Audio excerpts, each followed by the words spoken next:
Should we start the show? Yeah, let's go. Let's start the show. That's me doing our theme music, which you'll hopefully cut out. No. No, you We'll have... leave it in. No, you have to.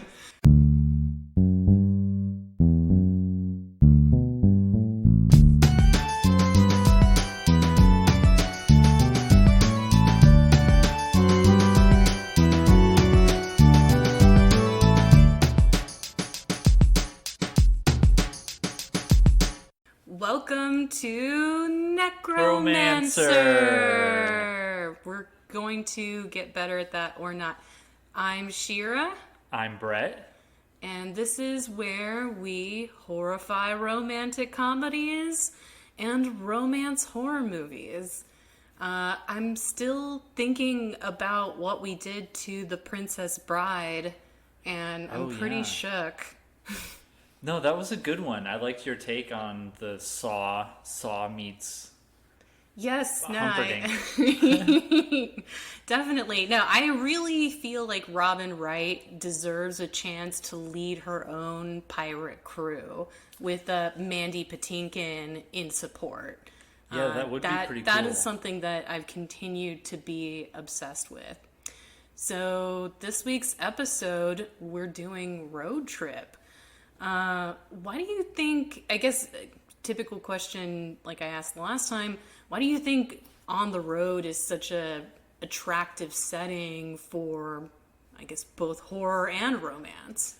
Love and fear? I guess it's the fear of the unknown, right? The fear that anything could happen. I think in The Hitcher, a lot of the stuff that happens is very external. So it's a lot of stuff happening to our main character, whereas in Job We Met, it's very internal, where a lot of the conflict comes from like, ooh, I'm in a new place and I'm with a new person and I don't know how I feel about this new person, and is it too early? Is it too soon to say anything? Or right, yeah. Job We Met is only the second Bollywood film I've seen, and I was actually really surprised that there was more situational than physical humor. Like you were saying with The Hitcher, there's just a lot of these immediate material conflicts that C. Thomas Howell has to deal with. But it's more situational in Job We Met, where I was kind of expecting them to run into more zany road episodes than they actually did. Yeah, I don't know. I'm not a Bollywood expert, so I don't know if that's normal, if that's par for the course, or if that... This movie won a bunch of awards. Oh, really? I didn't know that. I knew that it was incredibly popular worldwide, and which is why, even though I hadn't seen it, I was pretty excited to check it out, because I think I'd read like multiple articles online that either had it on a list or talked about the movie itself and said that it was a good romantic comedy. Yeah, that's a little surprising to me. But really? Yeah. So why? I thought the movie was all right. Yeah, no, I mean, I definitely feel like, although The Hitcher did have a high death count, it felt more like an 80s action thriller. Like, it was definitely genre crossing. Like, I would say that the amount of people killed and the way that they're dispatched does make it a horror. So I think that it totally fits with the category. But, like, it definitely felt like this was, like, a post-Terminator movie world. Yeah, I was 20 minutes into the movie, I was like, what is going on? And then 40 minutes into the movie, just about halfway, I was like, I have no idea where this movie's going. Oh, I wrote my summary this morning, and I felt like so much happens in The Hitcher. It's kind of amazing that The Hitcher is 90 minutes. Job We Met is 2 hours and 20 minutes about. Yeah. But the amount of things that they packed into the 90 minutes of The Hitcher is pretty fascinating. I thought to myself, oh, I'm gonna have a heck of a time writing the the recap for Job We Met, because it's just like there's so many little antics and so many like I basically left out all the spice of the movie and just stuck with the bare meat of it. But I was like, yeah, I'm gonna have a heck of a time writing this recap. I was like, the Hitcher's gonna be easy. It's like guy gets into a car and he's a hitchhiker, and then there's some mysterious stuff. But then once I got done with the movie, I was like, oh, Shira's gonna have a heck of a time writing the thing for this, because there's so much that happens. There's so many gas stations in this movie, and virtually none of them have people or attendants. Yeah, or if they do, then I think we're supposed to infer that the Hitcher got there first and that they're dead. Right. No, but I going back to my original question though, before we get too into the movies, I think like kind of like Hostages, it's another stress situation, right? Like, yeah. And stress situations like that are just good for drama. And, like the man who told Geeta that she was an open treasure box, yes. That when you're on the road, you become vulnerable and you have to figure out who you can trust and who you can't. I guess it makes for good drama. And I don't know, there is something really romantic about just being on the road. Do you like to take road trips? Yeah, Sonia and I take... We take quite a few road trips here and there all across Texas. It's nice. Yeah, it's nice just kind of hitting the open road. Yeah. Do you think that's an American thing, or do you think that Indian people have romantic notions about road trips too? Probably not, since this movie's road trip starts with a guy who wants to commit suicide. Maybe not. Their public transportation definitely looks like it's better. Yeah. Or worse. Or, yeah, depending on how you look at it. I don't know. It was also interesting to see how Job We Met was like an amalgamation of all the different transportations. Yes. Whereas the Hitcher was basically just a car. Oh, it's and a car he loses movie. his car pretty quickly into the movie too. I felt really bad for the guy in San Diego who's never going to get that car back. I kept thinking, is he going to go back and get the car, or what's going to happen? Because he kind of just at one point has to ditch it somewhere. Right. So should we go right into the Hitcher then? Yeah, let's do the Hitcher. So why did you pick the Hitcher? Because Rutger Hauer had recently passed away. Oh, yes, that's right. And I was there for that, and I didn't remember. And I had never seen it, and so I just thought, well, now's as good a time as any. And road trip. It seems it's a very good road trip movie, because it's like the ultimate what could go wrong on a road trip. Oh, totally. It felt like how my cousin Vinny, they get in trouble for a crime. It was like this, but times 100, because there were so many more dead people. And Rutger Hauer is just so creepy.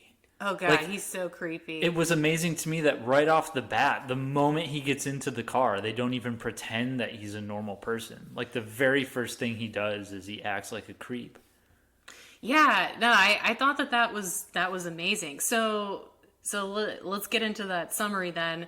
So C. Thomas Howell is playing, and for people who don't know, C. Thomas Howell, he's basically like the Timothy Chalamet of the 80s. Do you know who Timothy? Yeah. Do you think that's a good connection? Because that's kind of who I see playing Jim's part in my remake.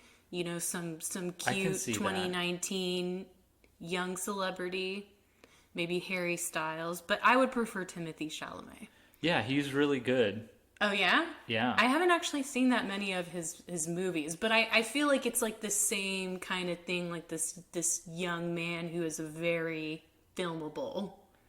Yeah, I just don't know. I think Timothy Chalamet is a little more high class. You think he's better than C. Thomas Howell? Maybe not better, but tastier. I do think he's a little tastier. He's a little tastier. Oh man, a Timothy Chalamet led Outsiders remake. Okay. I would be here for that. But so Jim is driving from Chicago to San Diego to deliver a car to its owner. And then I think he also wants to start over in California, right? Yeah, I think that's the implication. And then instead of just pulling over like a normal person, Jim starts falling asleep at the wheel. And he decides to pick up a hitchhiker to help keep him awake. And that's where he picks up Rutger Hauer, whose name in this movie I think is John Ryder. Yeah. And Rutger Hauer proceeds to be really creepy in this first scene. I loved that first scene so much. Yeah. I thought Rutger Hauer was amazing. Just completely... I feel like he's just a master of a blank facial expression. Like, I think that's something where you don't realize how much you move your muscles when you express your face. Right. Until you see somebody like him who's not moving at all, and the entire upper half of his face is completely dead relaxed. So he just, on a visual level, looks so amazingly creepy. But he proceeds to not answer any of Jim's questions, like, where are you going? What do you need? And he acts like a creep until finally he threatens Jim and tries to make him say, I want to die. Right. But Jim can't do it, and then he pushes Rutger Hauer out of the car and drives away. But, of course, this is not the last that we've seen of him. No. I don't know how Rutger Hauer... So what happens is somehow Rutger Hauer gets picked up by another family. Right. That family manages to drive in front of Jim, so then Rutger Hauer can pop out and show that he's with the family. So Jim tries to warn them, but he's not successful. Which is like... You're a family, and you're driving with a boat attached to the back of your car, and someone's telling you to pull over. At what point do you just go, maybe we should just pull over? Maybe there's something wrong with the car. Maybe there's something wrong with the boat. Let's just pull over. No, they don't pull over. Or do they pull over ahead of him, and then Rutger Hauer just immediately kills everyone? Oh, yeah, after the accident? Or Right. because he gets hit by the bus, right? But then... Yeah, he gets sideswiped by a bus when he's driving alongside the family. Yeah. And then he comes to their car later and finds that they've all been killed. Yes, all of them. All of them are dead. So now Jim goes up ahead to an abandoned gas station that's in the middle of a dust storm. Tries to find... it didn't necessarily do anything to advance the plot, but I like that everywhere Jim goes to in this movie is completely devoid of people, except when the cops are hunting for him. But anytime that he needs any kind of help, aside from when Jennifer Jason Leigh shows up later, there's literally just no one around. Right. It's kind of like Shadow of the Colossus or something. Yeah, I did not think of it that way. But yes. But it's just, so lonely. It's a very desolate, taking the back roads, no one around, no signs of civilization, no signs of people. There's no one to help. Everything is payphone. And none of those payphones actually work. Right. So everything is broken. Is this the part where Rutger Hauer comes in with the keys? Yes, and he so tosses this the is a keys really... to him? That was a great moment. It totally confused me, because Rutger Hauer could have probably just killed him... He could have. Right there. But instead, he confronts Jim and then throws the keys down in front of him, pick him up, we're still playing. Yeah, this is all a sick game for him. I guess in the beginning, he says to Jim that he wants him to resist him, right? Right. And so all of this time, John Ryder, the serial killer, has been looking for the ideal victim to resist him and to fight him. So there's this game element. to their Yeah. interaction. I think it's kind of a thing where it's like a lot of serial killers say it, and I think he says it at one point too. He says like, "I want to be caught, I want to be killed back. Like I want to try to kill someone, and I want them to kill me back. Like I want to die, but that's just really boring." But he can only get into Valhalla if somebody kills him. Yeah, I think he's just like, but if I'm going to do it, I'm going to go big. I'm going to go broke. I'm going to see how far I can take this. Oh, yeah, and he takes it far. I would compare the climax to this movie to, when in GTA you just start shooting like 5 random stars. NPCs and try to kill as many cops as possible. Yeah. People who play video games know what I'm talking about. We're not violent. But yeah, no, he definitely takes it as far as he can go. But this is one of many really confusing confrontations between them, that Rutger Hauer just being this like ice cold Nordic guy just sells it completely. You're right. Timothy Chalamet is on a different level from C. Thomas Howell. As far as C. Thomas Howell, I'm not sure totally rises to the occasion. Yeah, he's got a lot of stuff to do though in this movie. Yeah. And so, he's got to go from, I like where he goes from like, I can't say the words I want to die, to extreme, like he's crying his heart out, to then moments later he's like celebrating because he kicked the guy out of the open door. Oh, yeah. So he's like, yeah, I did it, woo! He was asked to do a lot in this movie. Yeah, his character is definitely, but I like how they, when they go for those moments where like his life is actually in danger, they treat it like his life is actually in danger. He's good at acting scared, and Yeah. I definitely I like that they put him under a lot of pressure, and he responds to it by getting more and more amped up and acting more and more like Rutger Hauer. Right, yeah. So at the next gas station, new phone, we still can't get to it. Jim walks outside the gas station.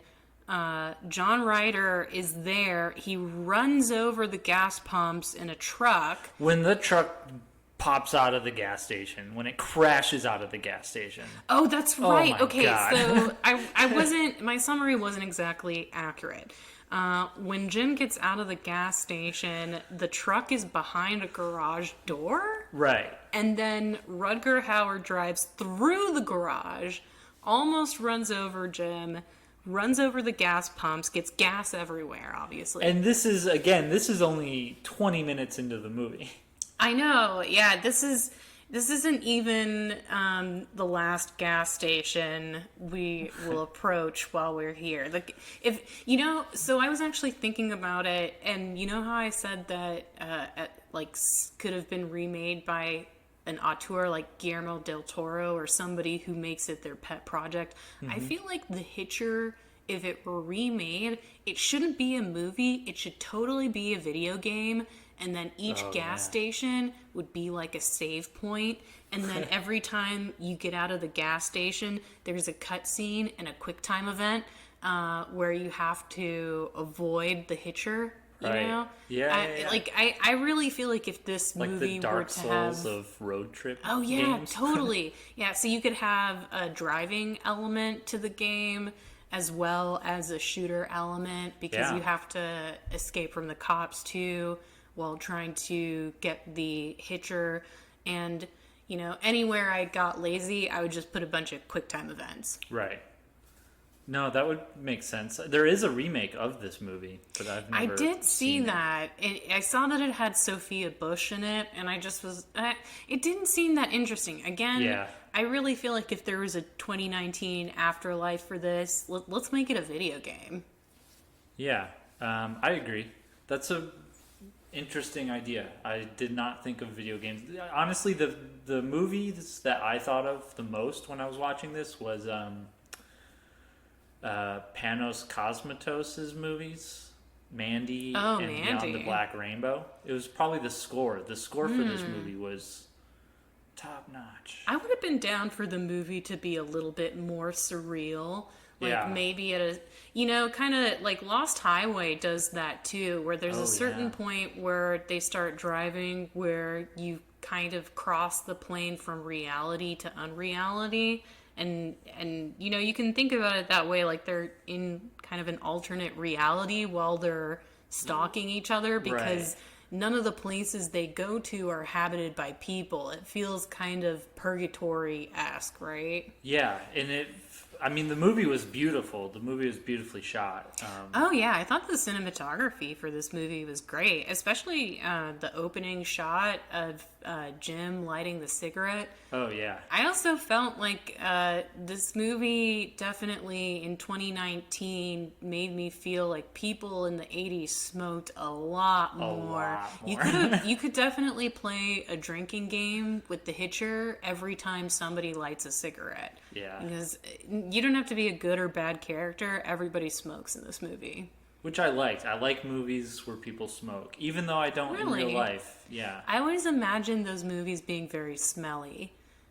Yeah, I guess I don't think about it that way. I just think about how cool it looks, how cinematic it looks, how like having a cigarette dangling from your mouth, or like just the act of lighting one up is really cool. It does look cool. I will say, especially the way that somebody's face is lit when they light up a cigarette, if there's high contrast, it always Right. looks cool, no matter how Yeah. bad smoking is for you, but smoking's bad. So during the gas station scene, Rutger Hauer covers Jim in gas and then tries to blow up the gas station and blow up Jim, but Jim gets away just in time. Oh, with his car on fire? I know. Oh, so cool. That poor San Diegan. Yeah, and this is where we get to Jennifer Jason Leigh. Jim makes it to a diner where he meets Nash, the waitress, and she allows him to use the phone. But then while Jim is eating a hamburger and Nash is just back in the kitchen, I guess. Yeah. Instead of a French fry, he picks up a finger. Right. And that's what alerts him that John Ryder, that Rutger Hauer is there. Right. And that scene, okay, I thought that was a cool scene, right? Like to have Right. him pick up the finger. But then it made me really confused later because I thought, how could he get into the diner and not encounter the waitress, not encounter Nash Right. too? And so I spent the whole movie thinking that maybe John Ryder was Nash's dad, and that when she insisted on calling her dad to come to the hotel, that we'd have a reveal where it turned out that John Ryder was really her dad and that she's an accomplice. Whoa. That's what I was Did you write this into your remake? No, I didn't. I didn't end up. Man. Though I do in my remake give John an accomplice, and if I were to shade it, I would have it be her. Right. But I was kind of disappointed that she didn't end up being, anything else other than how they portrayed her in the beginning, which is, she's just somebody who believes Jim when he says he didn't commit the crimes. Right. But so Jim sees the finger, he freaks out, he runs outside, the cops confront him, they arrest him thinking that he's the killer, and then Jim falls asleep while he's in custody. He wakes up, his holding cell is open, Right. everything's quiet, the phone's ringing, nobody's answering, and every cop in the station is dead. At what point did you think this might be a dream sequence? Oh, Did you I think, thought it like- was all real, 100%. I Really? think that because they make it seem like John Ryder has super villain powers. Like, I don't... Right. Because this is the 80s, and I think just budget-wise, they couldn't show, and probably censorship-wise, they couldn't show Rutger Hauer just dispatching tons Right. of people. But you get this idea that he can quickly and instantly kill a bunch of people. And he mentions chopping off the limbs of that one guy. So he's just a crazy killing machine. No, see, at this like point, an I thought evil John Wick. I thought this was a dream sequence because he had just woken up, right? And that's something they usually do, the fake out of like, oh, I just woke up. Oh, the whole prison is empty. Let me go wandering around. Do-de-do-de-do. Oh, everyone's dead. Let me wake up for real now. But then I started to really get worried that like the whole movie was going to be a dream. Oh, I'm so glad it wasn't. You know how I feel about that. I know. I was getting very worried.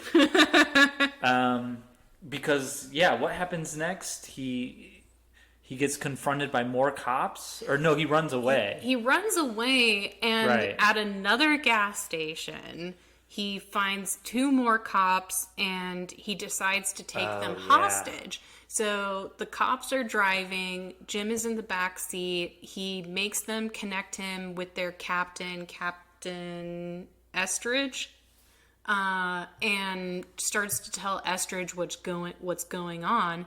And then this motherfucker, Rutger Hauer, pulls up next to the cop car and shoots them both dead. Just shoots them.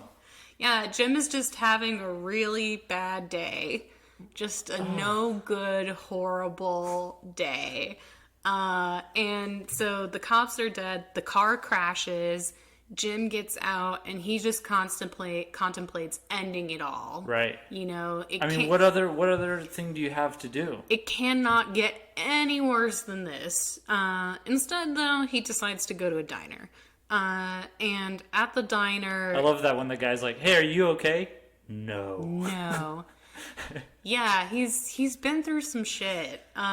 This was at the point, too, where it's like he's becoming more like Rutger Hauer. Because he's got that leather jacket, and his face now is all drained of like that boyish charm, and he's kind of beat up and dirty.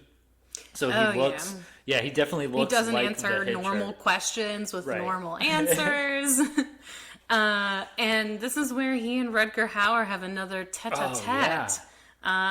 John Ryder enters the booth and tries to, or actually no, he just teases Jim and says, your gun doesn't have any bullets in it. And Jim tries to shoot him.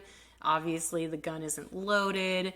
Rutger Hauer leaves, but he leaves him behind with some bullets. Do you think he's saying, like, just go kill yourself? No, I think he's saying, get ready, because I'm coming for you. And you better have those bullets inside that gun, for sure. I think he wants to fight. All right. So then Jim goes into the bus bathroom, and then he hides in there until everyone gets on board.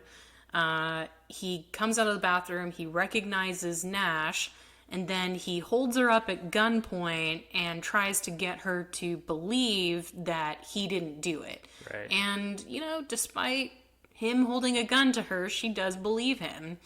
And right as Jim is turning himself into the police for a third time, the cops at this point, this doesn't really reflect well on Texas if they think that the cops are just ready to shoot him, because we have this weird standoff where it seems like Captain Estridge is trying to get Jim to move so that he can just shoot him. Right. And so Nash is like, enough of this shit. She holds a gun because everybody in Texas has a gun. Well, no, she's got the gun that he Jim's dropped. Gun that he dropped. Right. She and Jim steal a cop car, and then this is where we go full 4-star GTA. I say 4-star because it starts out where Jim and Nash are only being pursued by the cops. Right. I like that every cop car that got dispatched flipped. Yeah. Like it's not really crashed, like it's a pancake. We need to get both sides before the car can be fully crashed.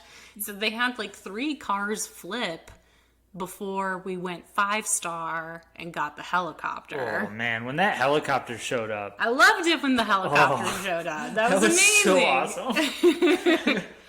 Just watch. I mean, this movie is constantly like, how how is he going to get out of this? Because the more they build it up, the more it is like the cops are not there to help him. And for the first time when he says, like, shoot at the cops, you're thinking both, like, no, don't shoot at the cops, but also, like, yeah, they're out to kill you. They blow the door off of his car, and they're, like, inches away from shooting him.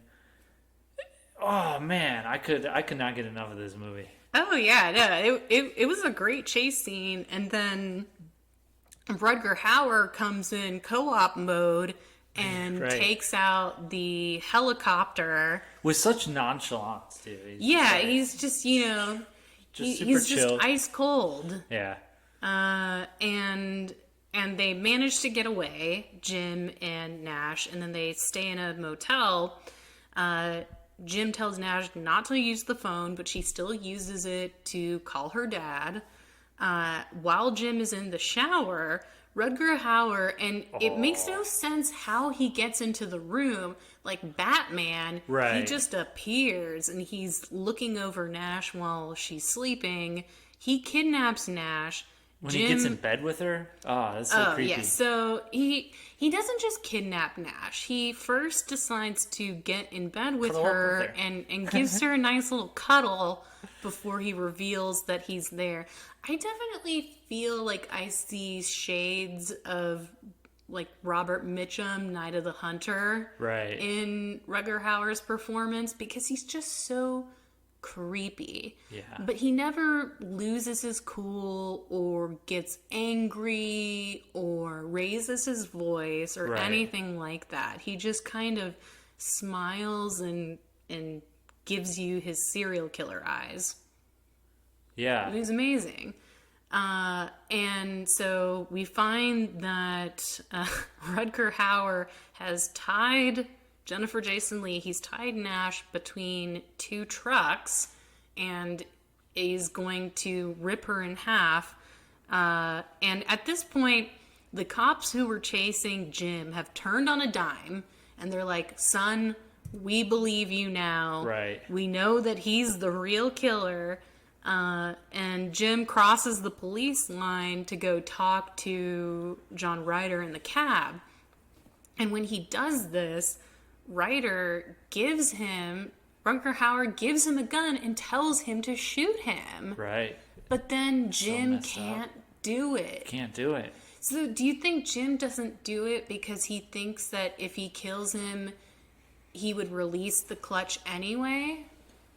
Right. Yeah. So if he kills Rutger Hauer will, through the act of being dead, take his foot off the clutch, and then the truck will roll away and then kill Nash. So that you can't do it. I guess. I was actually really upset that they killed her.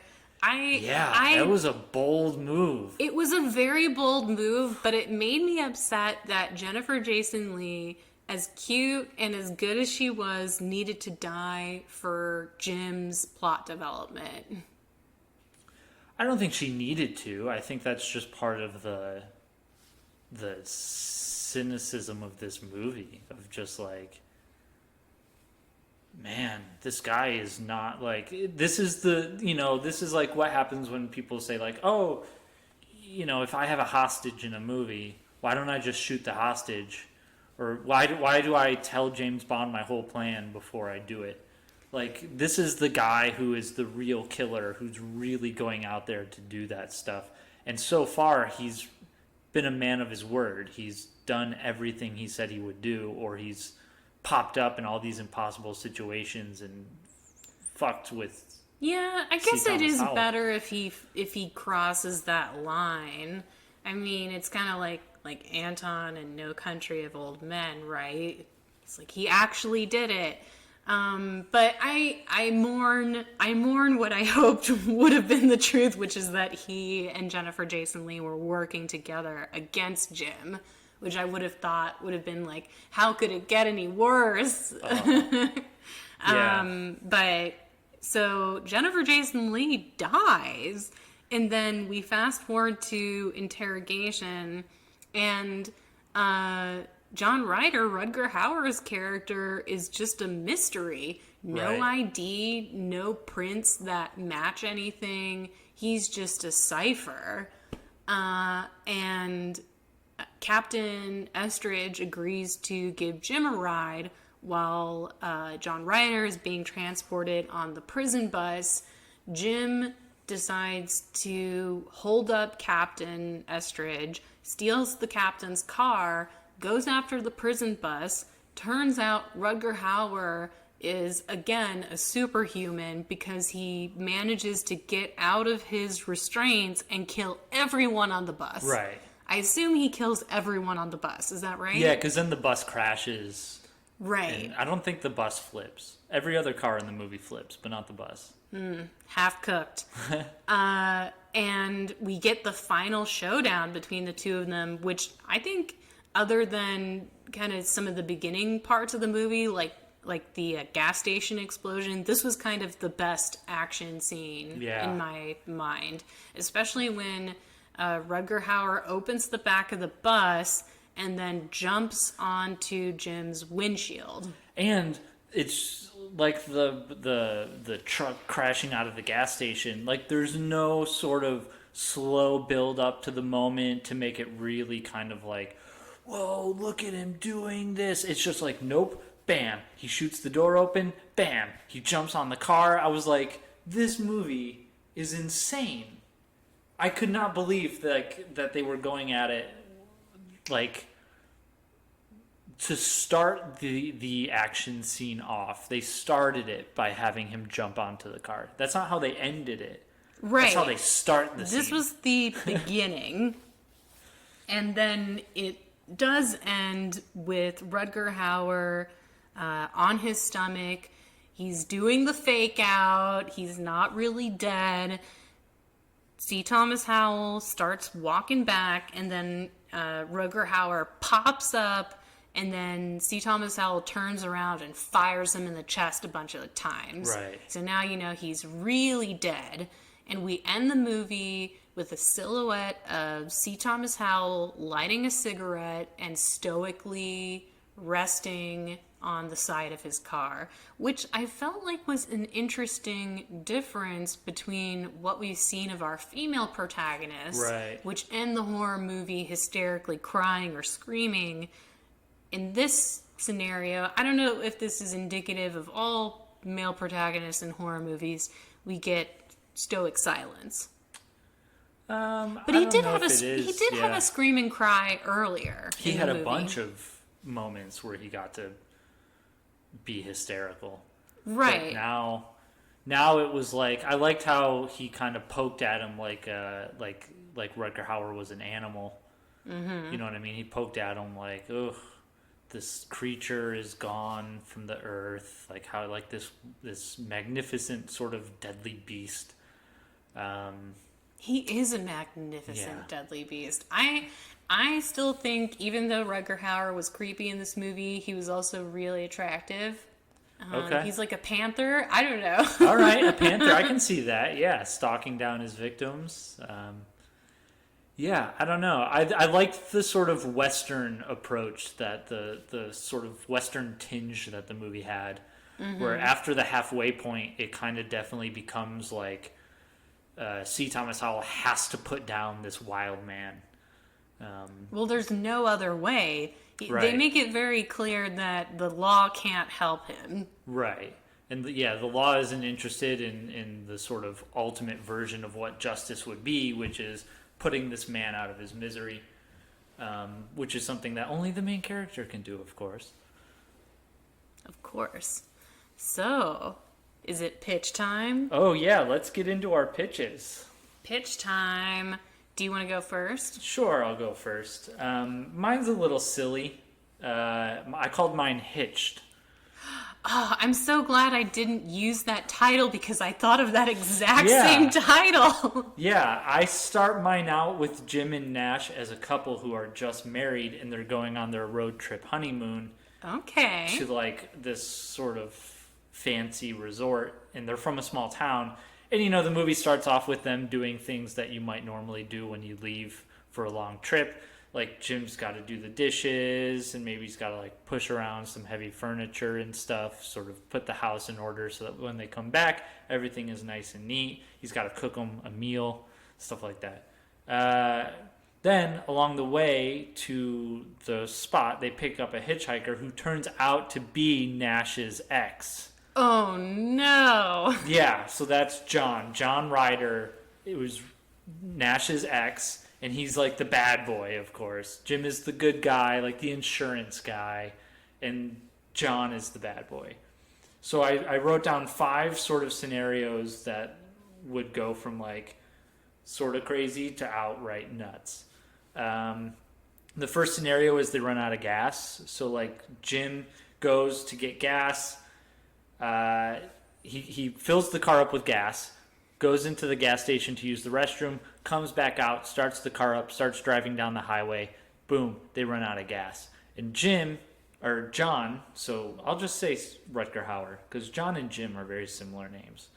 So Rutger Hauer would then be like, oh, sorry, I can't help you push the car because, oh, my ankle really hurts and I can't I'm so sorry I can't push the car. But when he does this, he like really gets into C. Thomas Howell's face, and his breath smells like gasoline. So wait, he drank the gasoline? Yeah, you like, when you spit it out, when you like, when you siphon it and you have to like spit it out. So he's trying to sabotage their relationship. To sabotage the relationship. So kind of like You, Me, and Dupree or something. I've never seen that movie, but I'm going to take you at your word for it. But it's like that. Yes, so mine is You, Me, and the Hitcher. So then Nash decides, they finally get to another gas station, and Nash decides, I'm going to take a nap.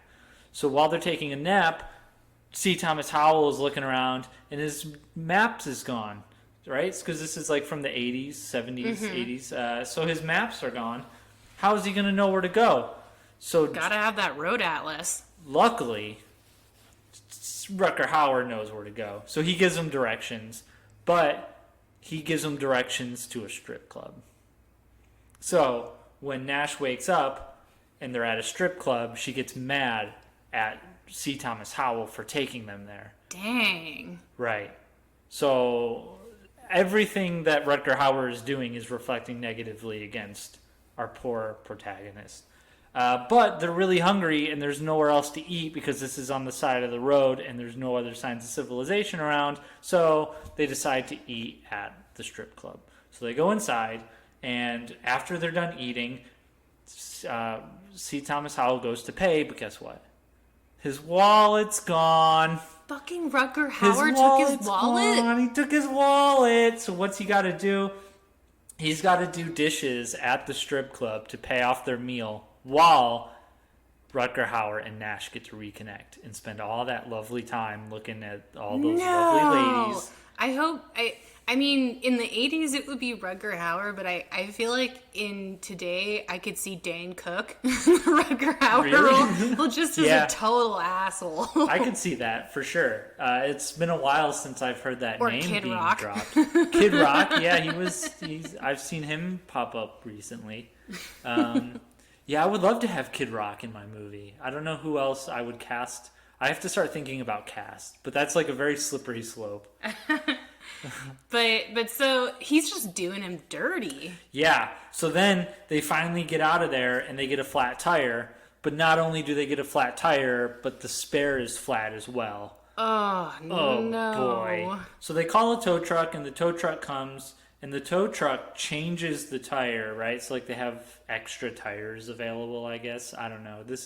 I'm just gonna remember in Texas Chainsaw 2 when they couldn't hang up the phone unless the other party hung up? Mm-hmm. Remember that? So I'm just gonna make up your own technology. technology. My own, yeah, I'm gonna make up my own thing. And the tow truck has extra tires for everyone. So the tow truck shows up, changes the tire, and this is where Rutger Hauer departs.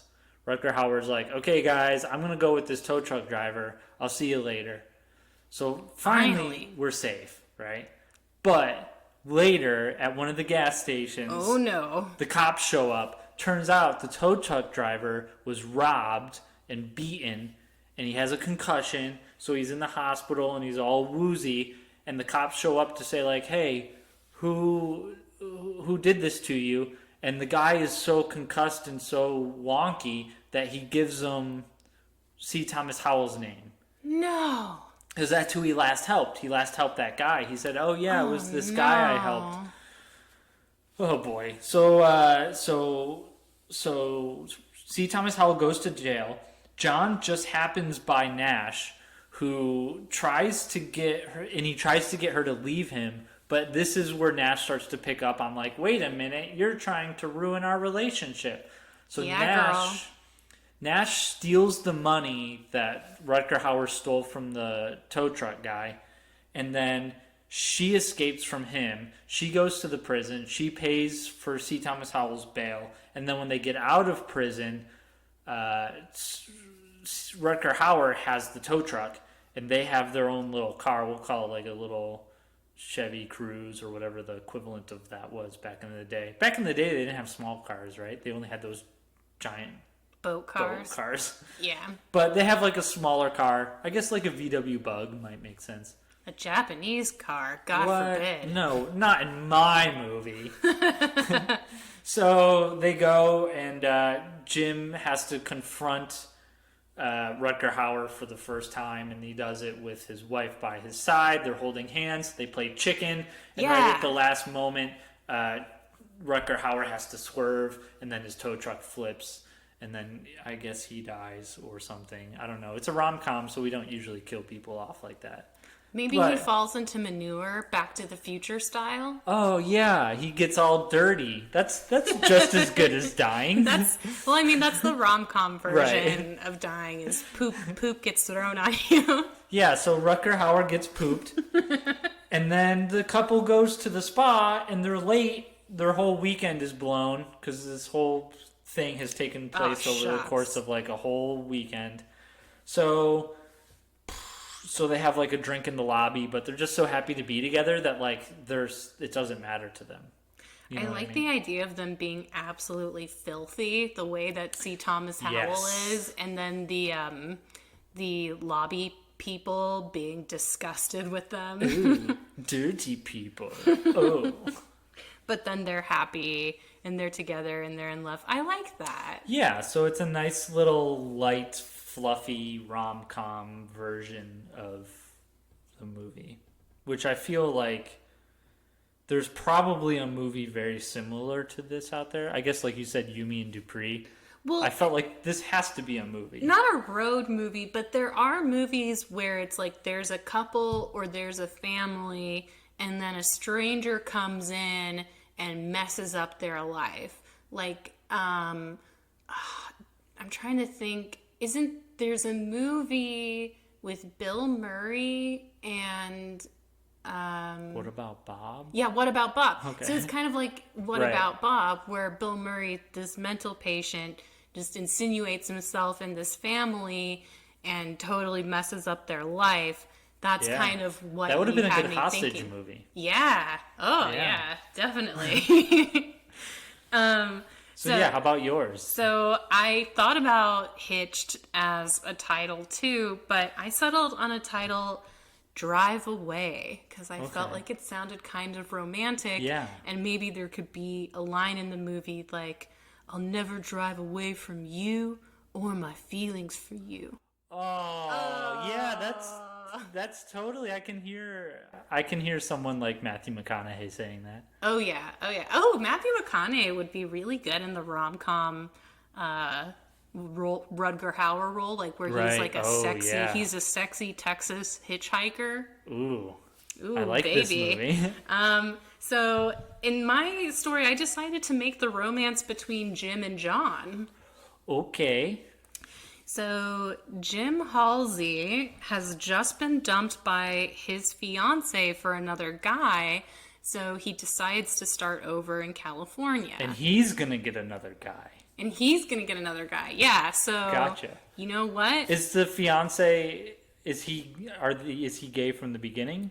I couldn't decide. I think that the fiance could be a guy or a girl. Okay, keep it open. Why not? Yeah, who knows? But, Jim is trying to start over.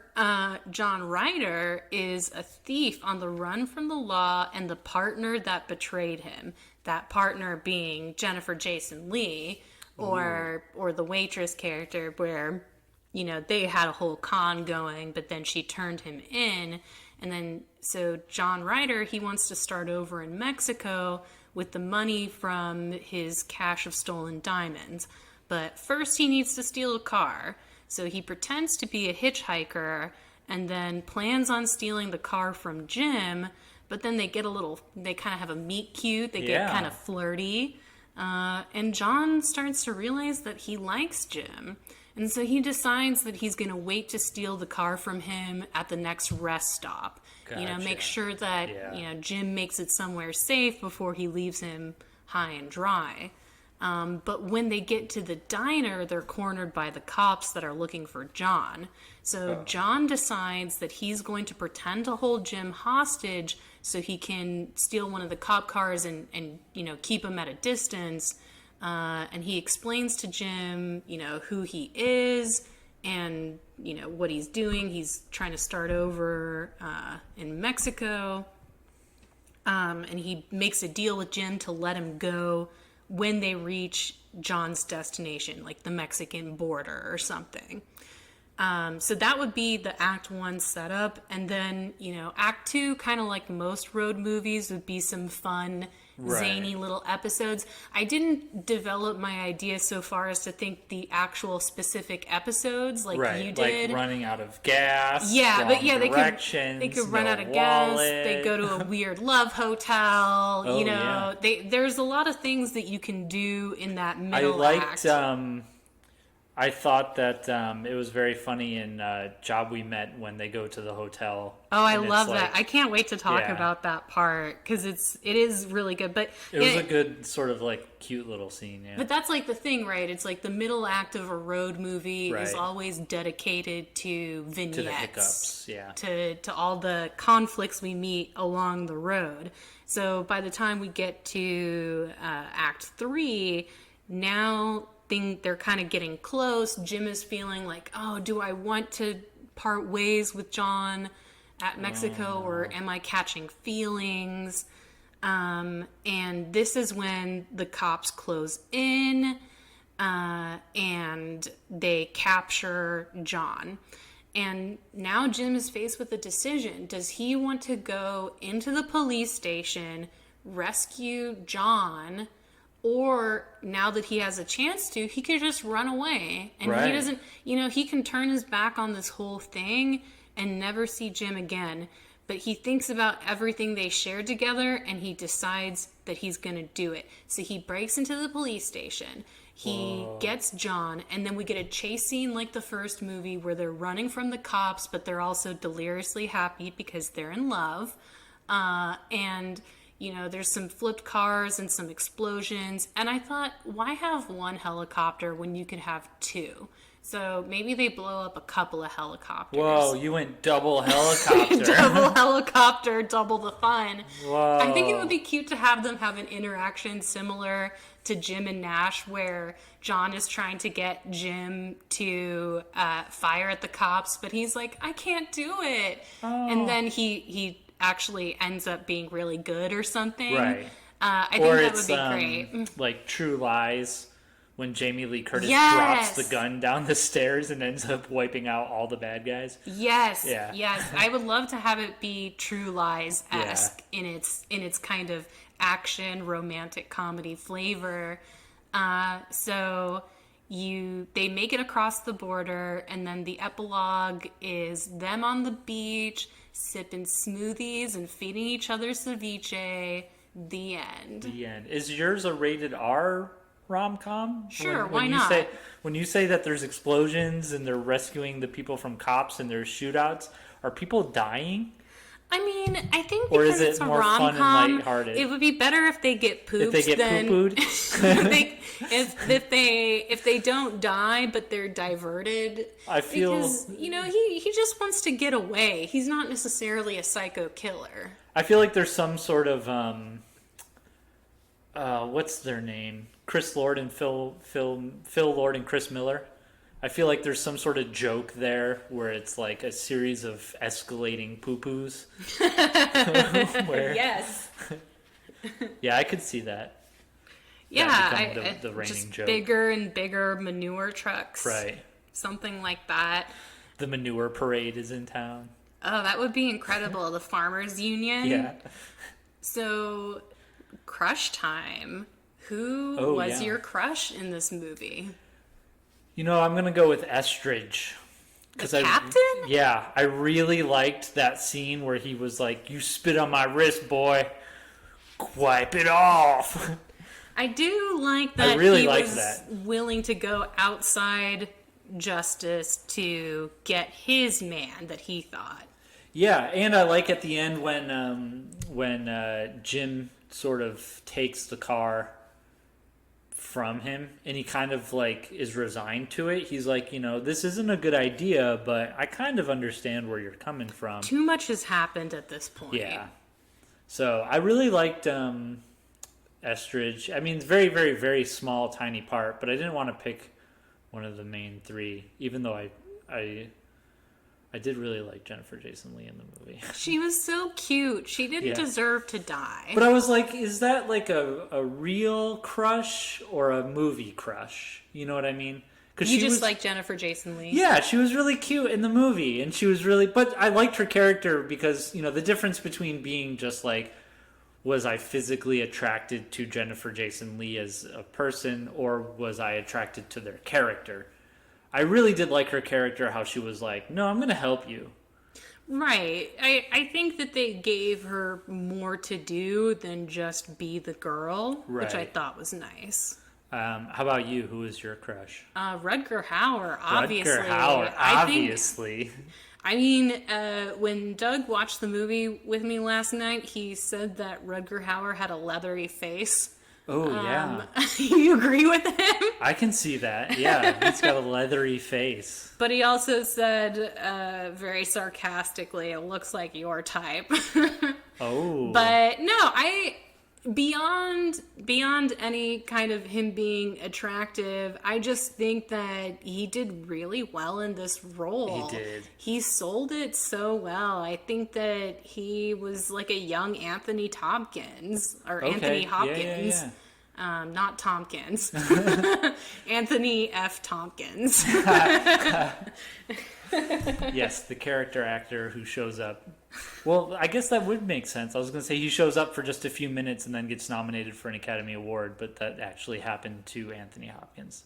Right. I did feel kind of like it. I haven't watched Blade Runner that many times, but it was interesting to have him come out from the rain specifically. Oh, yeah. And be very meditative about it. Like he kind of just walked off the Blade Runner set and stood by the side of the road. He hitched his way through the movie. Thomas Howell. He wasn't acting in the movie. That was just showed how up. he is. He just showed up to set that day in the same leather overcoat and was ready to go. Yeah, I feel like that's probably who Rutger Hauer was as a person. Just that kind of like, I don't really need to prepare. I'll just find it in the moment. I wonder what kind of, was he, like, whether or not he was like that, or if he was one of those method actors who really obsessed about the role. He seems so relaxed, though, so it makes me, it's hard for me to believe that he would be a very exacting method actor, but who knows? It's also hard, like you said, he doesn't have any moments where, like, he really goes all out, and he, like, starts yelling at C. Thomas Howell, or he starts, like, I don't know. He doesn't have any of those moments, so it's interesting to see him go from the beginning of the movie where he's calm and collected to the end of the movie, like the scene where Nash gets ripped in half, where he's calm and collected, and to have that be just as engrossing the 8th time you've seen it as the first time you've seen it. Right, and even when he leaps on the windshield at the end, he's pretty calm and collected there. I mean, he's similar to T-1000, right? Yeah, I thought about that. That was very T2-esque. I guess T2 would have come after, but... Well, yeah, is it T-1000 is the liquid Terminator, right? Yeah, that's what I thought. Yeah, so I definitely thought that was very Terminator-esque when he jumped from bus to car. Oh my god, I still can't get over it. It was so great. I wonder if he did all those stunts himself too. That would be cool. I could see it happening on a movie like this, where it's like, I think the only stunt person I saw in the credits was Jennifer Jason Leigh's stunt double. Oh. So maybe he didn't have one. I'm sure he did, but maybe he didn't. I'd like to think that he didn't, and I'm Yeah. going to imagine that unless proved otherwise. Yes. All right. So, on to Job We Met, or When We Met is Job We Met. another Is version of that- the title. I is think that that's what what it's- job means, is when. Job means when? Yeah, but it's always described as Job We Met when I Yeah. look it up. I never found it under When We Met, except that it's just listed as an alternate title. Okay. So, Job We Met. Oh boy, let's get into this one. Just as jam-packed as the other, as the Hitcher. In a different way. In a different way, in a very different way. It's a lot more colorful. The Hitcher is mostly sepia tones. Right. Whereas Very this westerny. This is just all the colors. Yeah. Very, very bright and very colorful. Although there, well, we'll get into it. But so we meet Aditya. Is that right? Yeah, that's Aditya. right. So we meet Aditya at the beginning, and he's like this really famous. Well, we don't really know that he's famous, but he's this really rich businessman. He's successful. He's successful, but he's really sad, and he goes to a wedding, and he sort of like mopes around at the wedding. The wedding of his ex-fiance. Right, which we don't know at the beginning of the movie. But right the way away, that she right? reacts to him, I think, is meant to be a Okay. clue. Like, she's surprised. The bride is surprised to see Aditya there. So he goes to the wedding and he's really sad, and then he leaves the wedding, but instead of just driving off like a normal person, he just starts moping around. He's all Charlie Brown about it. I liked that beginning, though. I liked that we didn't know that much about him, except here's this guy who who's walks just out of a sad. crowded conference room while they're still in the middle of negotiations. He's just, he's sad. He's ready to completely end it all. Right. And A his lot of good father romantic comedies start with a suicide attempt. Do they really? Or Actually, no? yeah. Two of my favorite Billy Wilder movies have characters who've tried to commit suicide. There's Sabrina, and then also The Apartment. Oh, but yeah. a I lot know The of Apartment. a lot of rom-com leads usually enter the plot on the verge of suicide. I feel like that's an older thing, though, maybe. Maybe. I mean, it's usually, you've just suffered a breakup or you're going to kill yourself, and then that's when something magical and life-changing happens. Yeah, because life is worth living. Yes, but I mean, it only makes an impact when you've reached that rock bottom Right. point. Yeah, only then can we really turn around. So Aditya is really sad. He gets on a train. On the train, Aditya meets Geet, who's a very talkative, spunky lady. She has a very energetic opening where she's got all this crazy luggage and she's running for the train. She hops on the train last minute. She's never missed a train in her whole life. I thought that was a really cute intro for her. Yeah, it was nice. It was, like I said, like the energy of it and just her spunkiness, and how her spunkiness doesn't ever sort of like calm down. Like we go right from her being spunky on the train to her being spunky as she talks to Aditya, who gets off the train, presumably to escape from Geet, and then Geet gets off the train to get him back on, even though they've just met. They don't really know each other. But she gets that there's something wrong with him. Like, even... Yeah. I think there's the sense that even though she's kind of cloying and her sweetness is off-putting and annoying to him, for instance, I really like that they do all those jump cuts when she's talking to him to indicate just how long she's been talking. Right, and she's talking in her sleep. Yeah, she's talking in her sleep. And so he's able to get up while she's asleep to just get off this train. But she helps him out because he gets on the train without a ticket, right? And then Right. she explains to the conductor why, so that he doesn't have to get in trouble. Because for the first 15 minutes of this movie, Aditya barely says any word. Right, At he's all. just a He's mopey just- little puppy. We don't even know if he can talk or not. I mean, we know that he can talk, but And he can sing. and he can sing. Oh yeah, he can sing. So when Aditya gets off the train, then Geet gets off the train, then they both end up missing the train.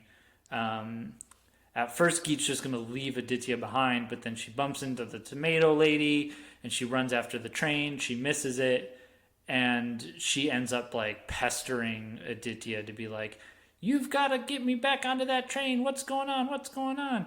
But also, is that the same part of the movie where while she and Aditya are separated, a gang of men starts following so her? that's oh, gonna that be happens next, later? yeah. Okay. So they end up hijacking a taxi, right? Like Aditya's about to get into a taxi. I like this scene, the Hindu taxi man. Yeah, and then Geet gets in the taxi with him, and he's like, again, he's not really saying that much, so you don't know what his plan is, but his plan is to hijack the taxi and drive it super fast, and we've got these little like model car moments where What did you think of that? So during this movie they had almost like the Fantastic Mr. Fox-esque these stop motion model Yeah, car it was very Wes Anderson-y takes. for sure. I could have done without it. I thought it was cute. I thought it was a little confusing and maybe even off-putting to be like, you know, in my Godzilla movies, sure, I'll take a model train in a Godzilla movie, but in a rom-com, just don't show the exterior of the train.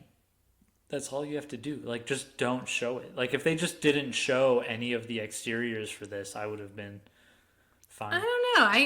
I felt like it was a little whimsical. It just added more Kind of, whimsy you know, to it. another thing that road trip movies do is the animation of the map and the dotted line moving across it. It felt a little like a version of that. That's true.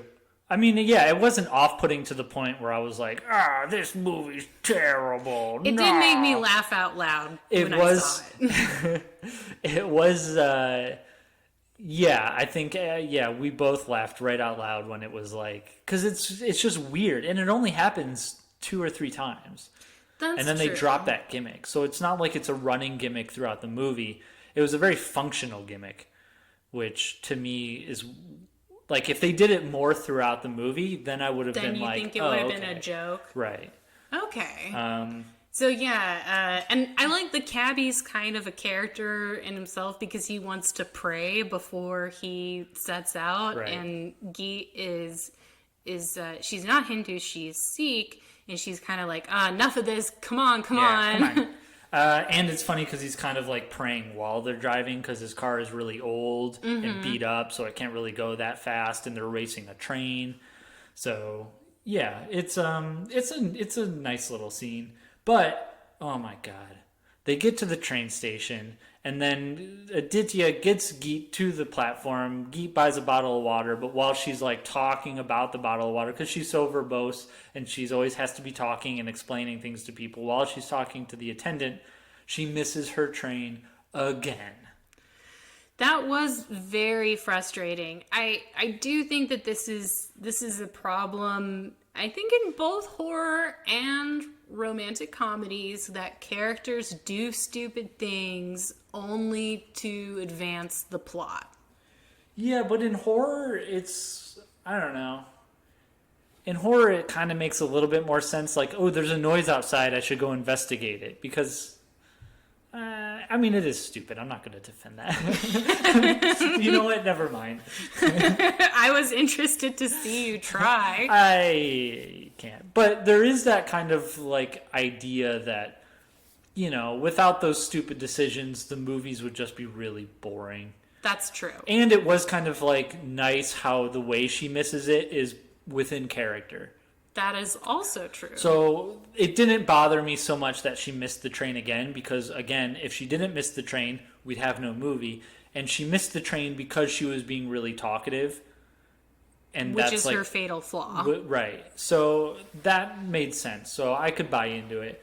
But this is the part where she goes to the train master and she's like, hey, you got to call ahead to the next station, have them take off all my luggage. And there's people following her around. And this is where the open treasure box line comes in.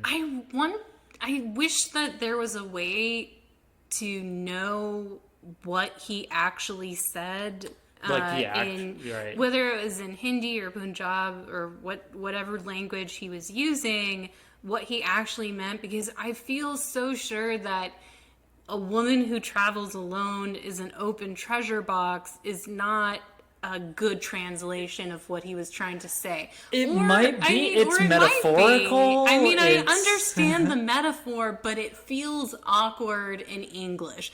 I feel like it must make more sense in the original language. Maybe it's like instead of an open treasure box, it's probably like an unguarded treasure box. I was actually anticipating this scene to transition into a song because they kept saying a girl is an open treasure box. Yeah, and then the music in the background the was kind of like rising as she's getting chased by these men. And the way that they're sort of hovering around her feels very choreographed too. So I wondered, is this the part where we get to the sexual assault song? But no, thankfully it didn't turn into a song. So, right, because she escapes from the men and she goes and she's with all these other women and she's kind of asking for help. But then someone pulls up on a bike and is like, hey, get on, I'll buy you for the night. And he thinks that she's a prostitute. And she's like, no, I'm not one of them. I'm not one of them. And then everyone basically really wants to open her treasure box. So she runs away from them because off in the distance we see Aditya is like just barely left the town. Not a victim of assault in any way. Nope. So he's very safe and sound. So she runs over to Aditya and is like, you've really got to save me because I'm an open treasure box here. And if you don't, something bad's really going to happen. I don't think she said that herself, but yeah. She does. Oh, wait, she does say that? I think at one point she mentions it to herself, like, hey, I'm this. But she does it in a way that's like, because she's very defiant whenever anyone else says it. But then when she says it about herself, she's like... She does know karate. Hey. Right. So this is where we get to the hotel.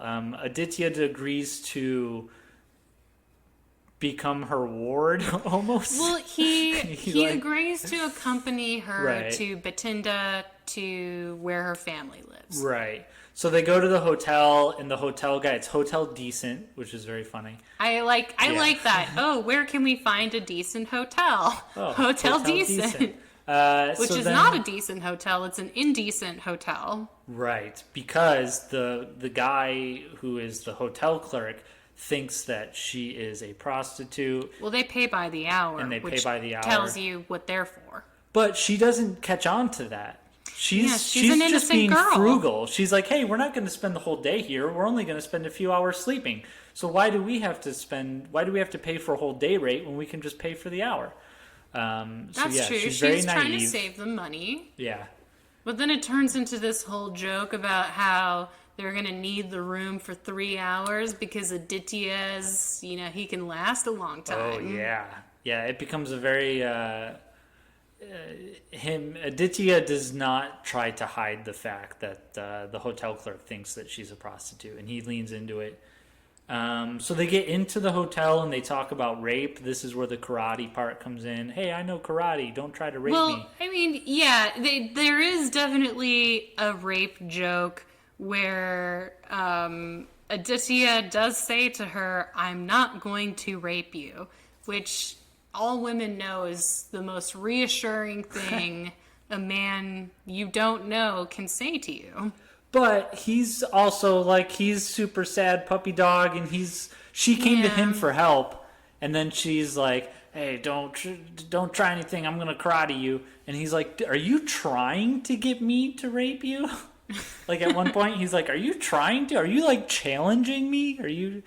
which Right. was funny. I mean, it maybe again culturally, it does feel like something where I don't think you'd have that kind of play by play in a Western rom com, Right. or an American rom com specifically. But here it works. It feels playful and Yeah. not like. And if you haven't seen this movie, the actor who plays Aditya is very cute. Yeah. Like, he's the least creepy actor who could play this role. So when he jokes about this, it doesn't feel as awful Right. as I think it could feel. No. In fact, Geet is so kind of taken in by him that she agrees to help him get over his ex. That's And right. they She end offers up... up her sister. Oh, yeah, the whole sister subplot. But doesn't that start in the hotel where she says, Yeah. you should burn your fiance's picture and then consider my sister Roop? Yes. So they end up, Aditya ends up burning the picture and flushing it down the toilet. But just then, there's like alarms going off and people running around through the hallways, and there's a police raid going on. And I loved that. They're raiding the hotel because that's where all the prostitutes go. So they have to escape. And this is where we get our first song, right? This is like... Oh, wait. I think it's like after this where it's just a travel montage. Right. So there's a travel montage. The song kicks up a travel montage where they're going around and they steal someone's bike, but then they return it and give them candy. So it's I all was nice. glad. Yeah. That made me very anxious when they stole the bike, and I felt bad for the man they stole from. Yeah, I was getting very worried about that too. The same way that I got worried in the Hitcher about the San Diegan getting his car back. Yes. I was very worried about that poor man getting his bike back, especially since like that's how he makes his living. I found it interesting that Aditya had more songs than Geet did. So the travel Yes. song is his song to her. And then she gets one song, but pretty Right. much every other song is either his. them together or his. Right. And this is where we find out that Aditya is actually super famous. He's like the Bruce Wayne of Indian Industry. So he's super famous and super rich. And they do end up getting Geet back to her family. Oh, I love this part of the movie. Yeah, and so Aditya has to like meet the family, and he meets the uncle, the great uncle, who's like sitting in his throne. He's with all very these... Godfather-esque. They have to be presented to him, and on the walls are all these dead animals and swords. Yeah, and so it's very foreboding almost I because love that room, though. Yeah, it was very interesting. So they go in there and he meets the uncle, and the uncle's like, "Who is this guy?" And she's like, "Oh, he's just a friend who helped me get here." And he's like very serious, and he's like, "Well, then we must celebrate. You'll stay here for 1 week," which is that's one of the cultural things that may not translate to Western audiences. Yeah, he was invited to stay for a week. A whole, and, then not they like invited also... to stay, like forced to stay. Oh yeah, for a week. He's not getting out of there No. unless they're stealing out into the night, as they do later. Like, who cares what your life plans are? You're now hostage to us.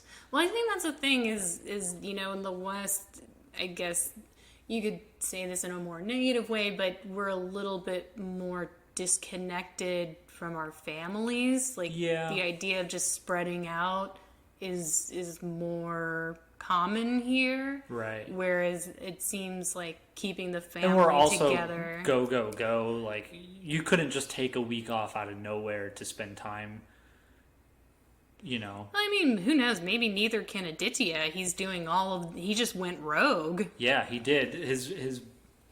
His board members are very worried about him. But it does seem like they do care a lot, or at least Geet does care a lot what her family thinks, even though she's kind of going against them to marry somebody who's not Sikh. Yes. So she wants to marry...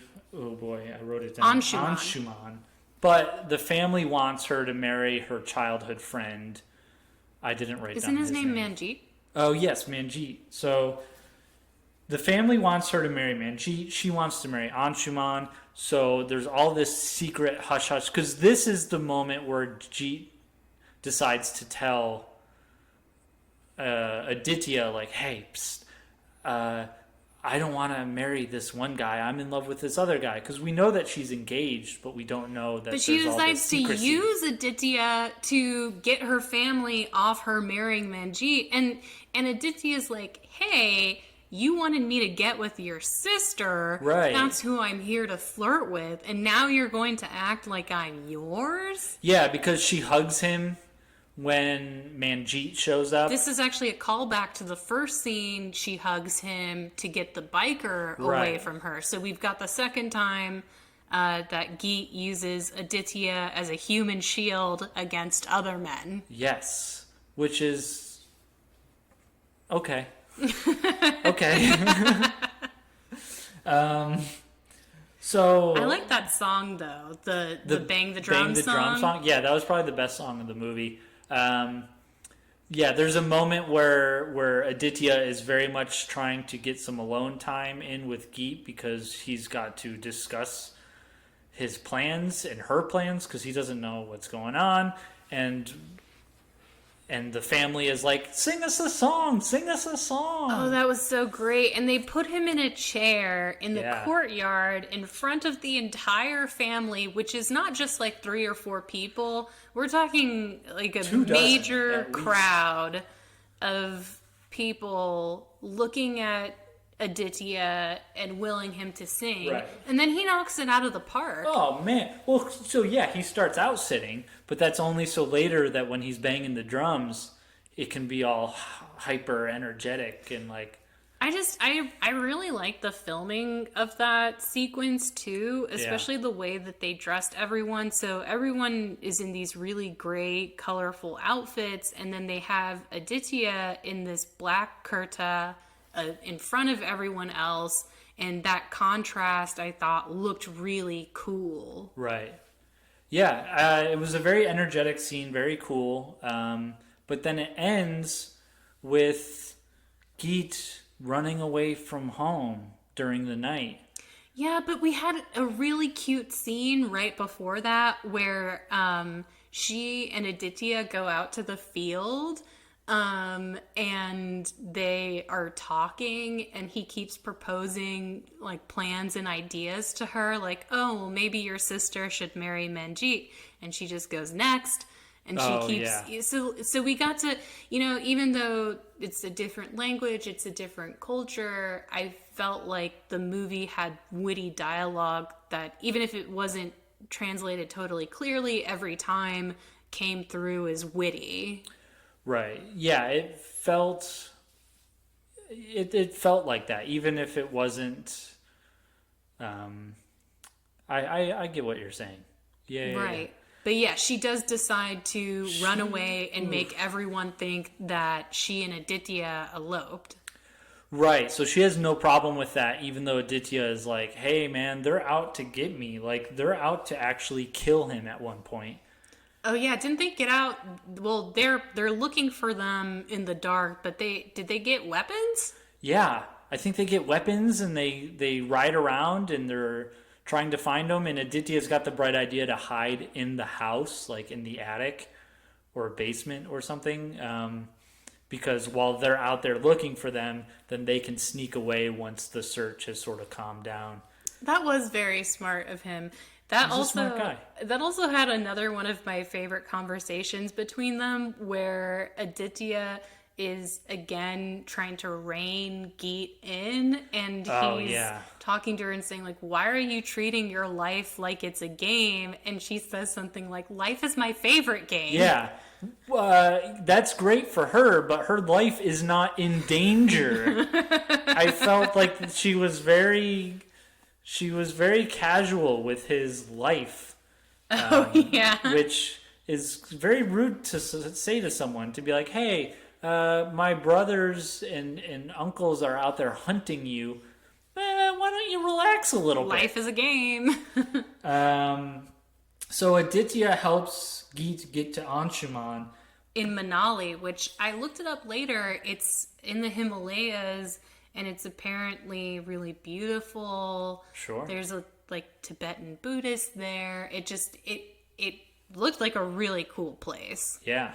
But Aditya does not want to stay this time because he's got feelings. He's in love. He's got some feelings now, and he just can't bear it. So what he does is he says goodbye instead. He also repeats her name several times before he just goes. Like, he just shakes his head and says, Geet.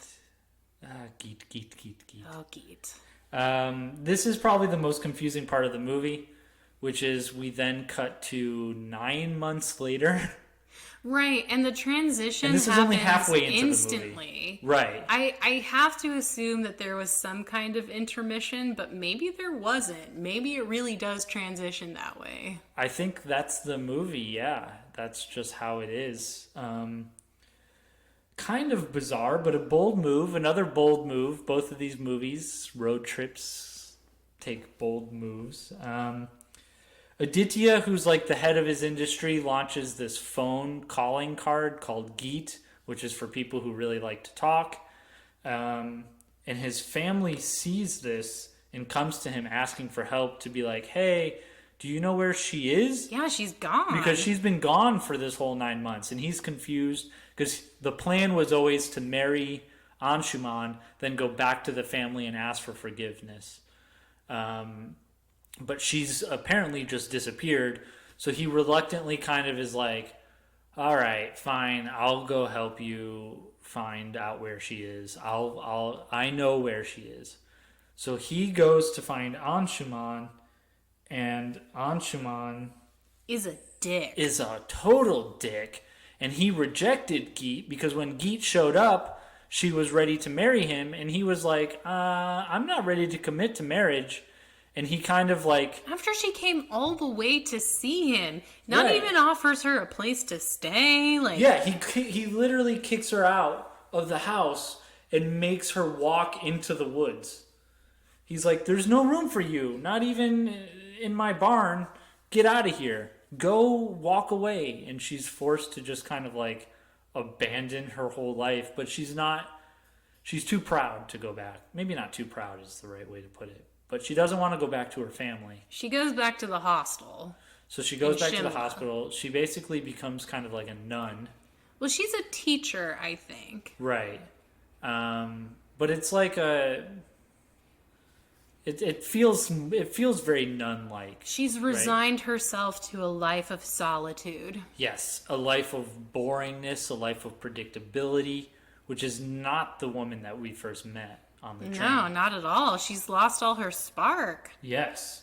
So how does Aditya track down Geet?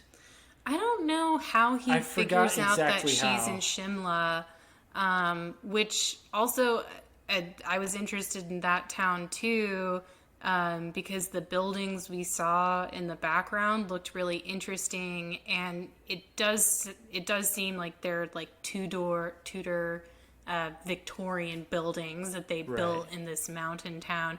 Again, like some of these places in India do look really cool. Yeah.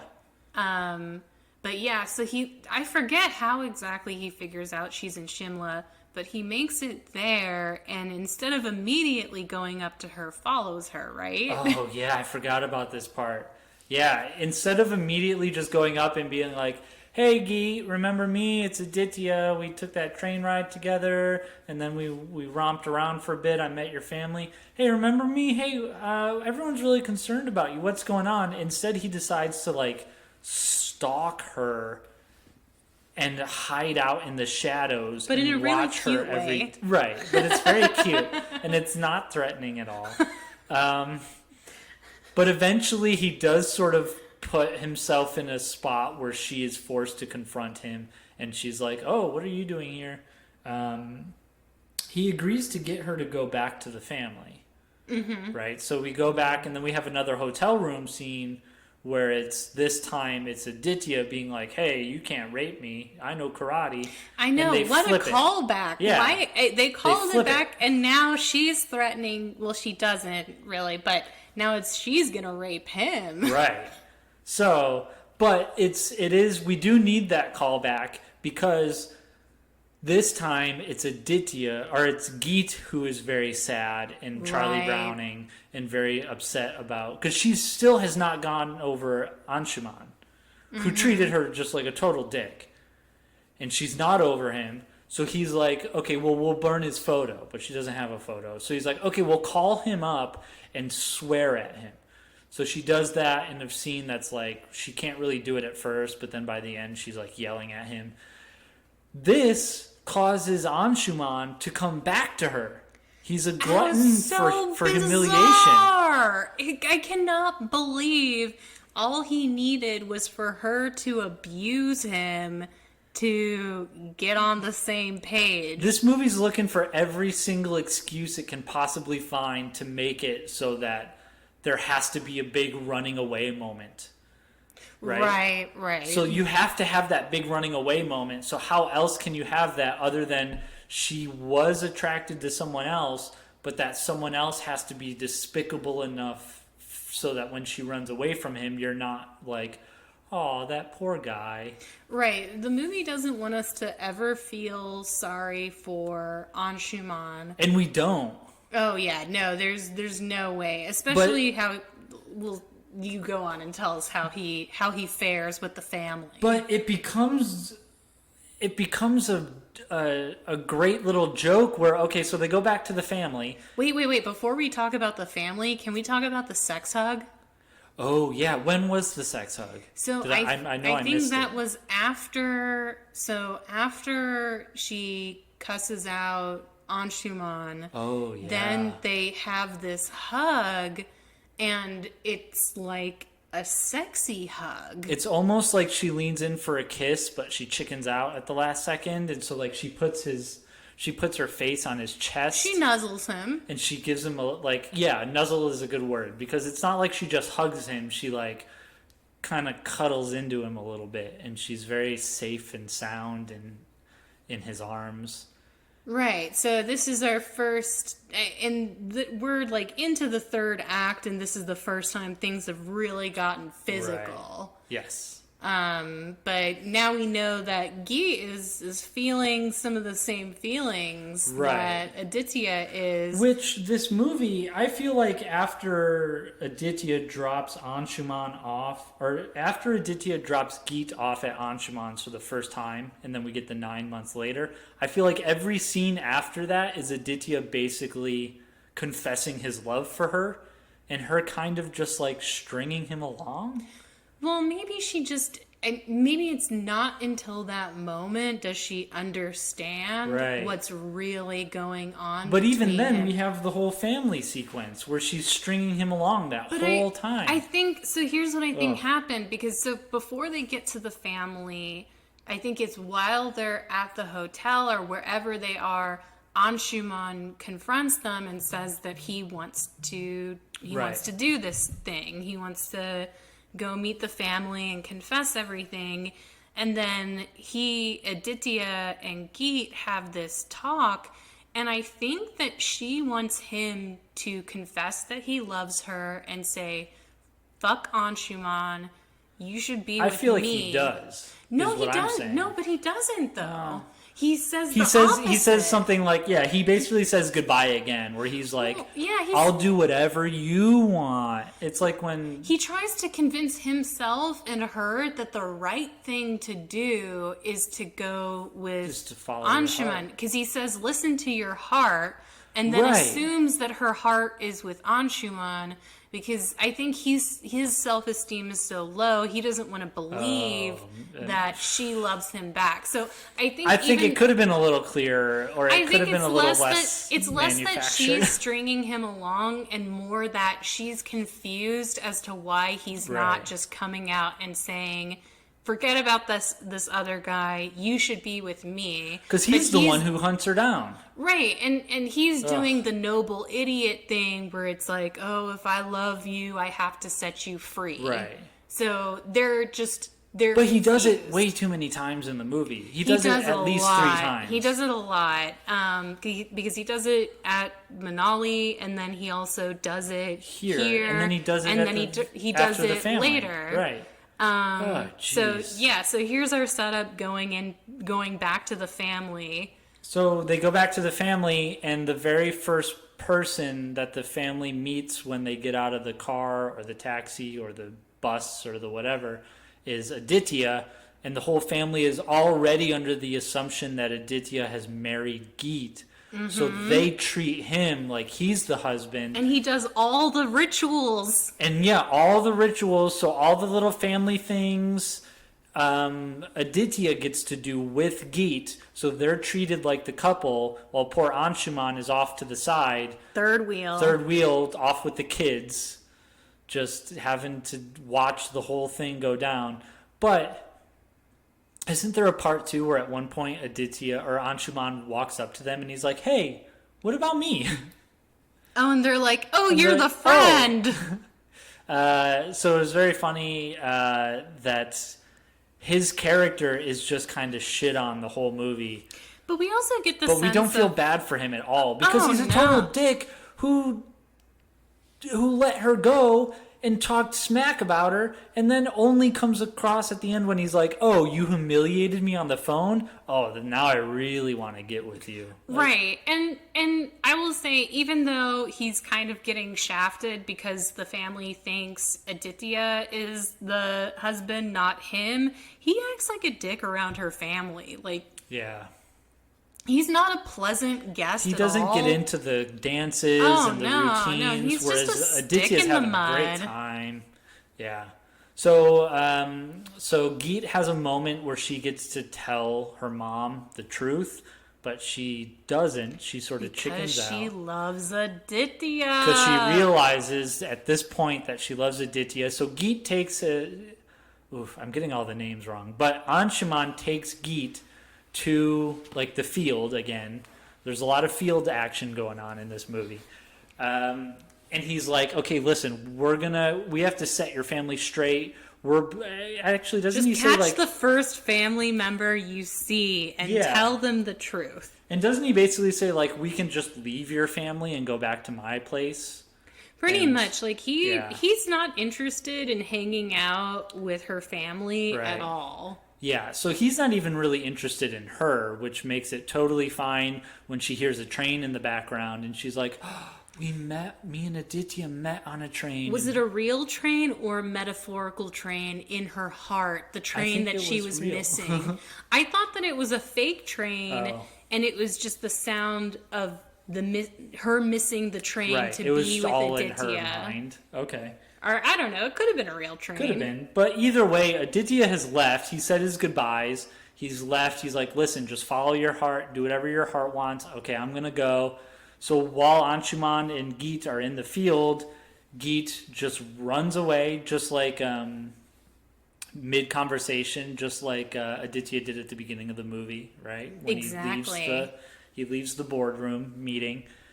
And she goes and confesses her love to him, and they share a real kiss this time. I was surprised because I thought a lot of Indian and Bollywood movies didn't have kissing or weren't allowed to have kissing, but maybe it's just you can have a few of them, Maybe your characters can only kiss if they're in love, or they're literally about to be married. That Yeah. could be it.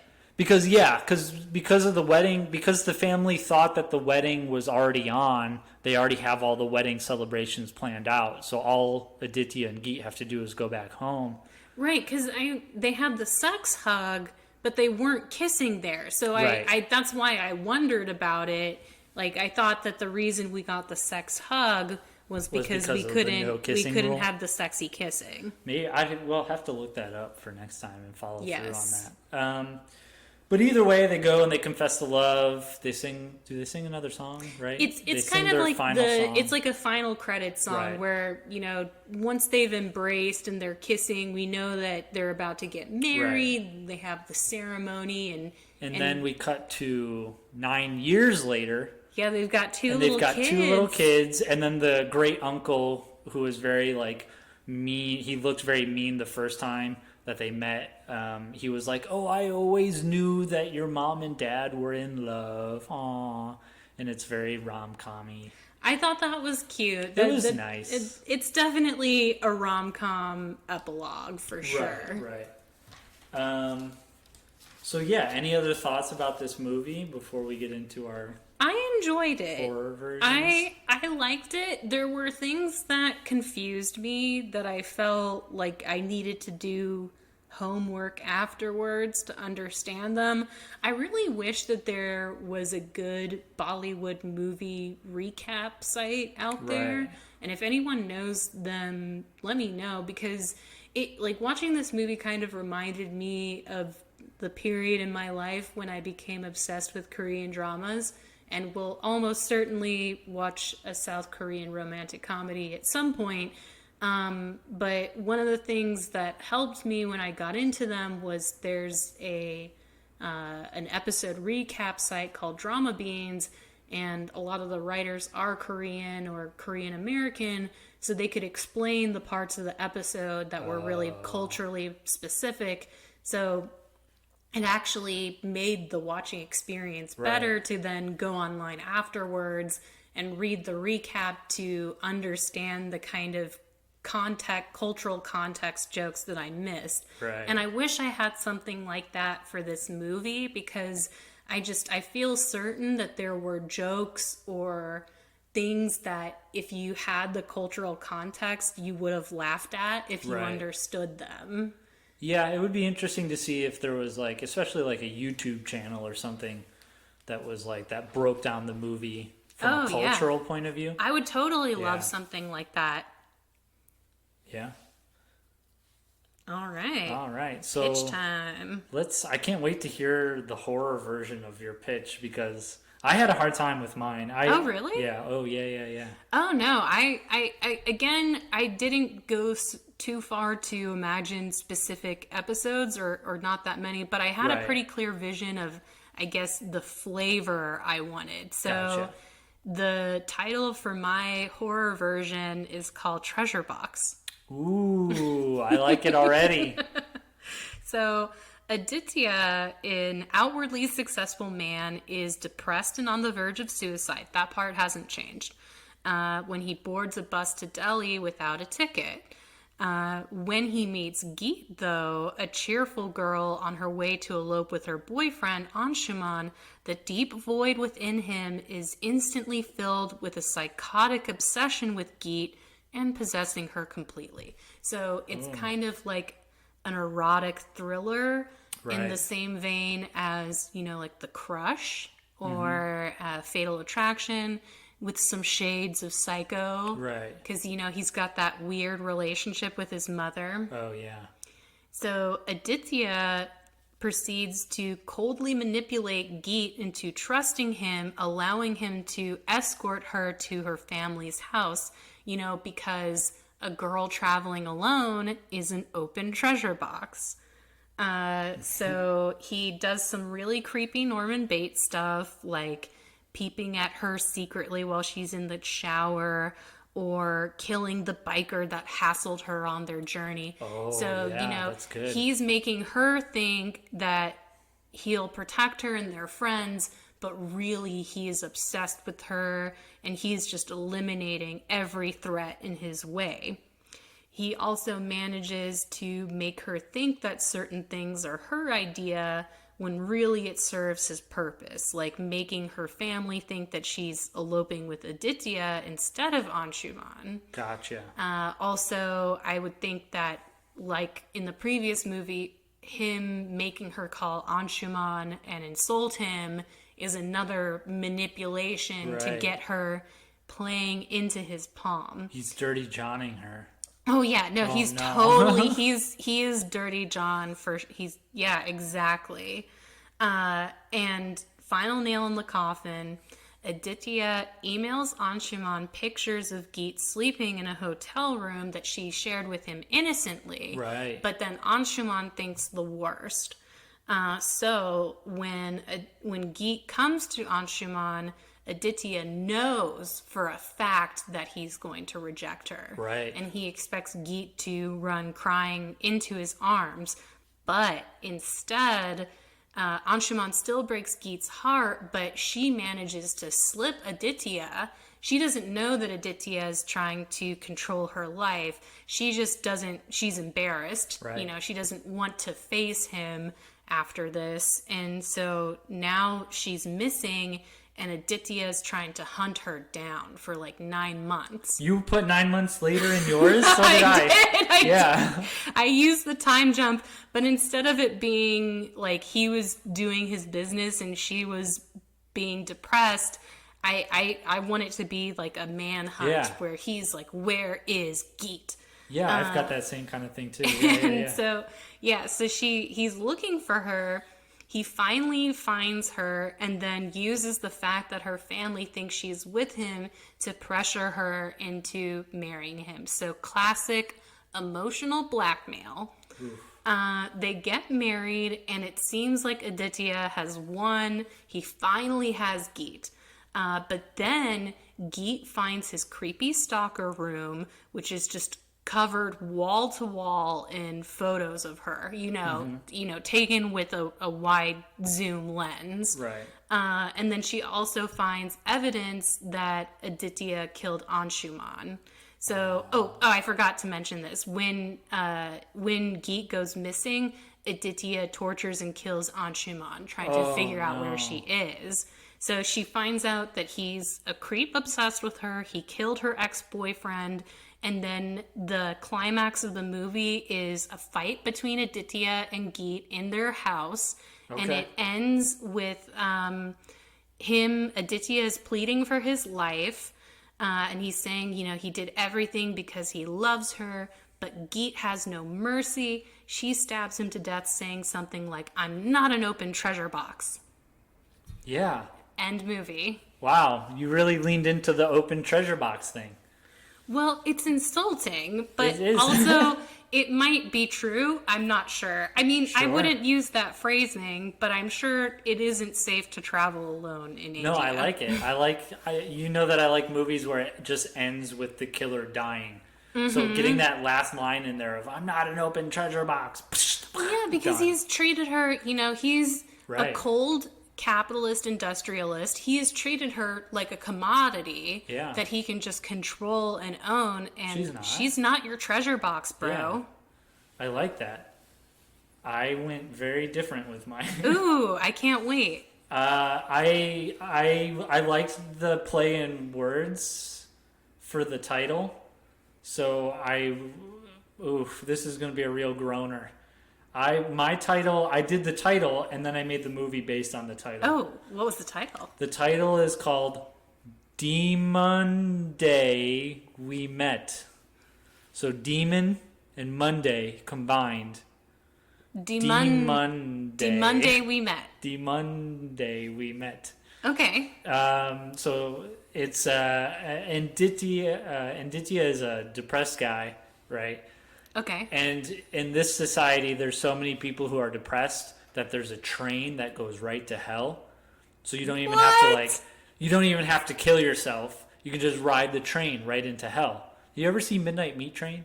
I have seen Midnight Meat Train. Oh man, that movie's I really so like good. that movie. That movie's very underrated. I would be up to do that movie. Yeah, we'll have to do that movie at some point because that movie's extremely underrated and extremely badass. I love that one. It's based on a Stephen King story, I think. Clive Barker. Oh, Clive. Of course. Yeah. Only Clive Barker would think of something so ridiculous. So that's kind of where I got it because I love that movie so much. That's Midnight really Meat Train. cool. I like that, and it kind of feels a little whimsical. Right. And so he goes onto the train to hell, but at one of the stops he hears screaming, so he gets off and he sees a murder, and Geet is the only witness. So Geet is standing there, but of course Geet has blood all over her and stuff. Oh shit. And he's like, "Oh my god, what happened to this murder?" And she tells him, "Oh, someone came and killed him. I was just standing here. I barely got away." So they go to a hotel to take a nap. And then when they wake up, everyone at the hotel is dead. Oh shit. Right. And everyone at the hotel is dead except for Geet, of course, who's just as bloody. And she's got the same story. "Oh, this guy came in. He killed everyone. He left me alive. So she's like the C. He's Thomas hunting me." Howell in this Right. situation. Right. So then, and Ditya's like, all right, enough of this. We're going to go to the police station, right? So they go to the police station, but as soon as he gets there, he turns around, like he goes up, he's like, we're here to report a murder, or a series of murders. And they're like, who's we? And he turns around and Geet is missing. So he runs back out for Geet. The fuck, Geet? I know. So he runs back out, and Geet is like in the alleyways being all mysterious and sneaky. And she's like, I would rather not go to the cops. I'd rather go somewhere else for safety. And Ditya's like, all right, that's fine. We'll go somewhere else because, you're really shaken up, and I'm just concerned about you. So he's like, where do you want to go? And she's like, well, how about a church? So Ditya drops her off at the church, and the church is kind of like the Anshuman of this story. He goes to the church, and he's like, all right, here's the church. See you later. Oh. And he just drops her off, and then 9 months later, we've had a killer rampage going off across the countryside, and there's all these newspapers who are talking about the killers, and there's a face sketch, and the face sketch matches Geet. Right? Oh, So no. the police Did sketch. she do it? So that's the mystery, right? Is Right. whether or not she did it. Whether or not she did it. So, and Ditya's like, wait a minute, I know this lady. I know where she is. He goes to the church, and the church is like, man, we ain't never seen this lady in our life. So he's like, oh my God, that's crazy. But the church is like, but you got to be careful because there's such things out there as succubus. And you can't get mixed up with a succubus because otherwise you're in danger. Yeah. So you're doomed. Geet tracks down, and Ditya tracks down Geet, who's living on the streets, and discovers that she's part of a satanic cult. And that's how she survives on the streets. No, Geet. Right. And so he's like, I'm going to help you get out of this satanic cult. Okay? Because we got to get you out of here. So she's like, okay, fine. I don't want to be part, because she really doesn't want to be part of the satanic cult. So she goes with him, but he ends up taking her back to the church. And when they get inside the church, oh no, the mystic, Aditya, no. I know, the mystic powers of the church transform. It unveils Geet's magic, and Geet is a succubus. Oh no! So is her succubus form like a Lovecraftian monster? Yeah, it's like a monster, like an actual monster. Okay, great. So great. I like Aditya it. has to fight and defeat succubus Geet, but he can't kill her because the satanic cult that raised Geet from the dead, they raised her from the dead in order to kill her. Okay, so maybe some of this isn't making sense now, I'm discovering, because why would she be part of this satanic cult that wants to kill her? Well, maybe you know she what? didn't know. It's all she doesn't right. know her place in the It's cult. all part of the plan. But he can't kill her because of the ritual, because if the succubus dies, then the leader of the cult gets power. So Oh no! instead what he does is he fights her and he defeats her and he like knocks her unconscious or whatever, and he drags her out of the church. And he puts her on the train to hell. And the movie ends with him sort of seeing the train off as the train rides to hell. And he's like, okay, I can't kill the monster, but I can send it back to hell because of the magic train. I like this loophole in the demon logic. Yeah, it's very John Constantine.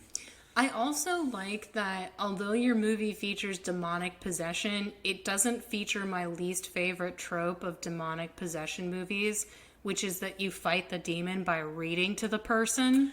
Oh, yeah. There's a lot. I like that there's swords and action. Yeah, there's definitely going to be swords, action. There's definitely going to be...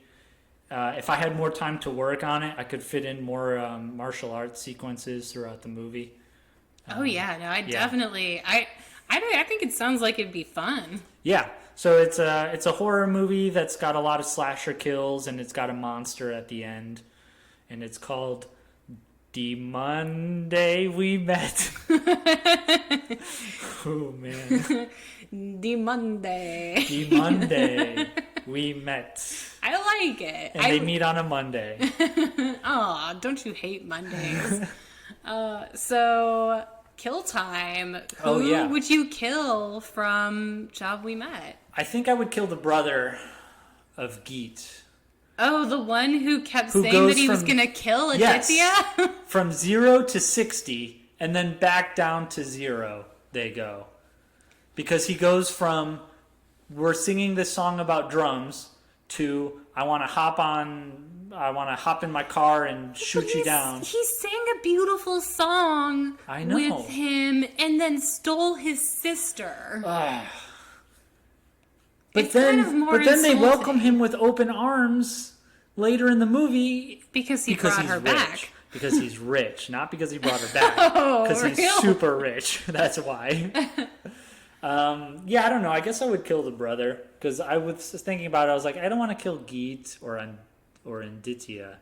I love the brothers' turbans, though. Like, he had this really Yeah. great burgundy turban that matched his outfit. That's true, and a purple one.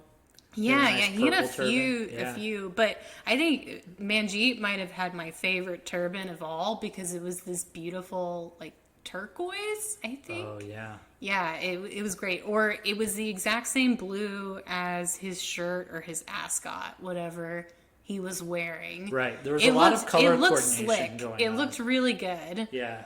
How about you? Who would you? Anshuman. Anshuman, I would kill Anshuman because he's such a dick. Oh, I loved him though because it was such a wonderful bad guy to just be like. Yeah, that's He definitely true. gets poo-pooed on in this movie, like Yeah, metaphorically. He does And not I run loved into the all manure the truck. poo-pooing. I loved watching it, just being able to make fun of him while watching it. I loved how the movie never ever was like, maybe this is going to be a real thing. It was always like, no, Anshuman is a total loser. He's a scumbag. We hate him. I can't wait for her to run away from him. And I loved how the movie was really unapologetic about that. I liked that too, and it was really, even though it was again not. But it was all lighthearted. It was not, yeah, it was super lighthearted, and it was totally not necessary for Anshuman to be with the family for the fake relationship stuff to work. But having him be there and be so frowny and so upset. clueless to it, where he's like, hey guys, what about me? Like, yeah, what about you? Get out of here. Can't you tell no one wants you here? Yeah. What a doof. I wish more movies had true. more doofy characters. I like that too because, you know, it's hard, I think, in a romantic comedy to write a three-dimensional secondary lead. So Right. like the first lead being the ideal partner, and then the secondary lead being like a girlfriend, boyfriend, ex-girlfriend, boyfriend, or just other romantic interest. Right. And usually they're always shaded in a one-dimensional way. But rather than making him seem just cruel, you're right, like they kind of make him seem also silly, Right. which is better than having someone who's just a bitch or Right. just a dick. Yeah. They call, in fancy film terms, the name of that character is the Bellamy.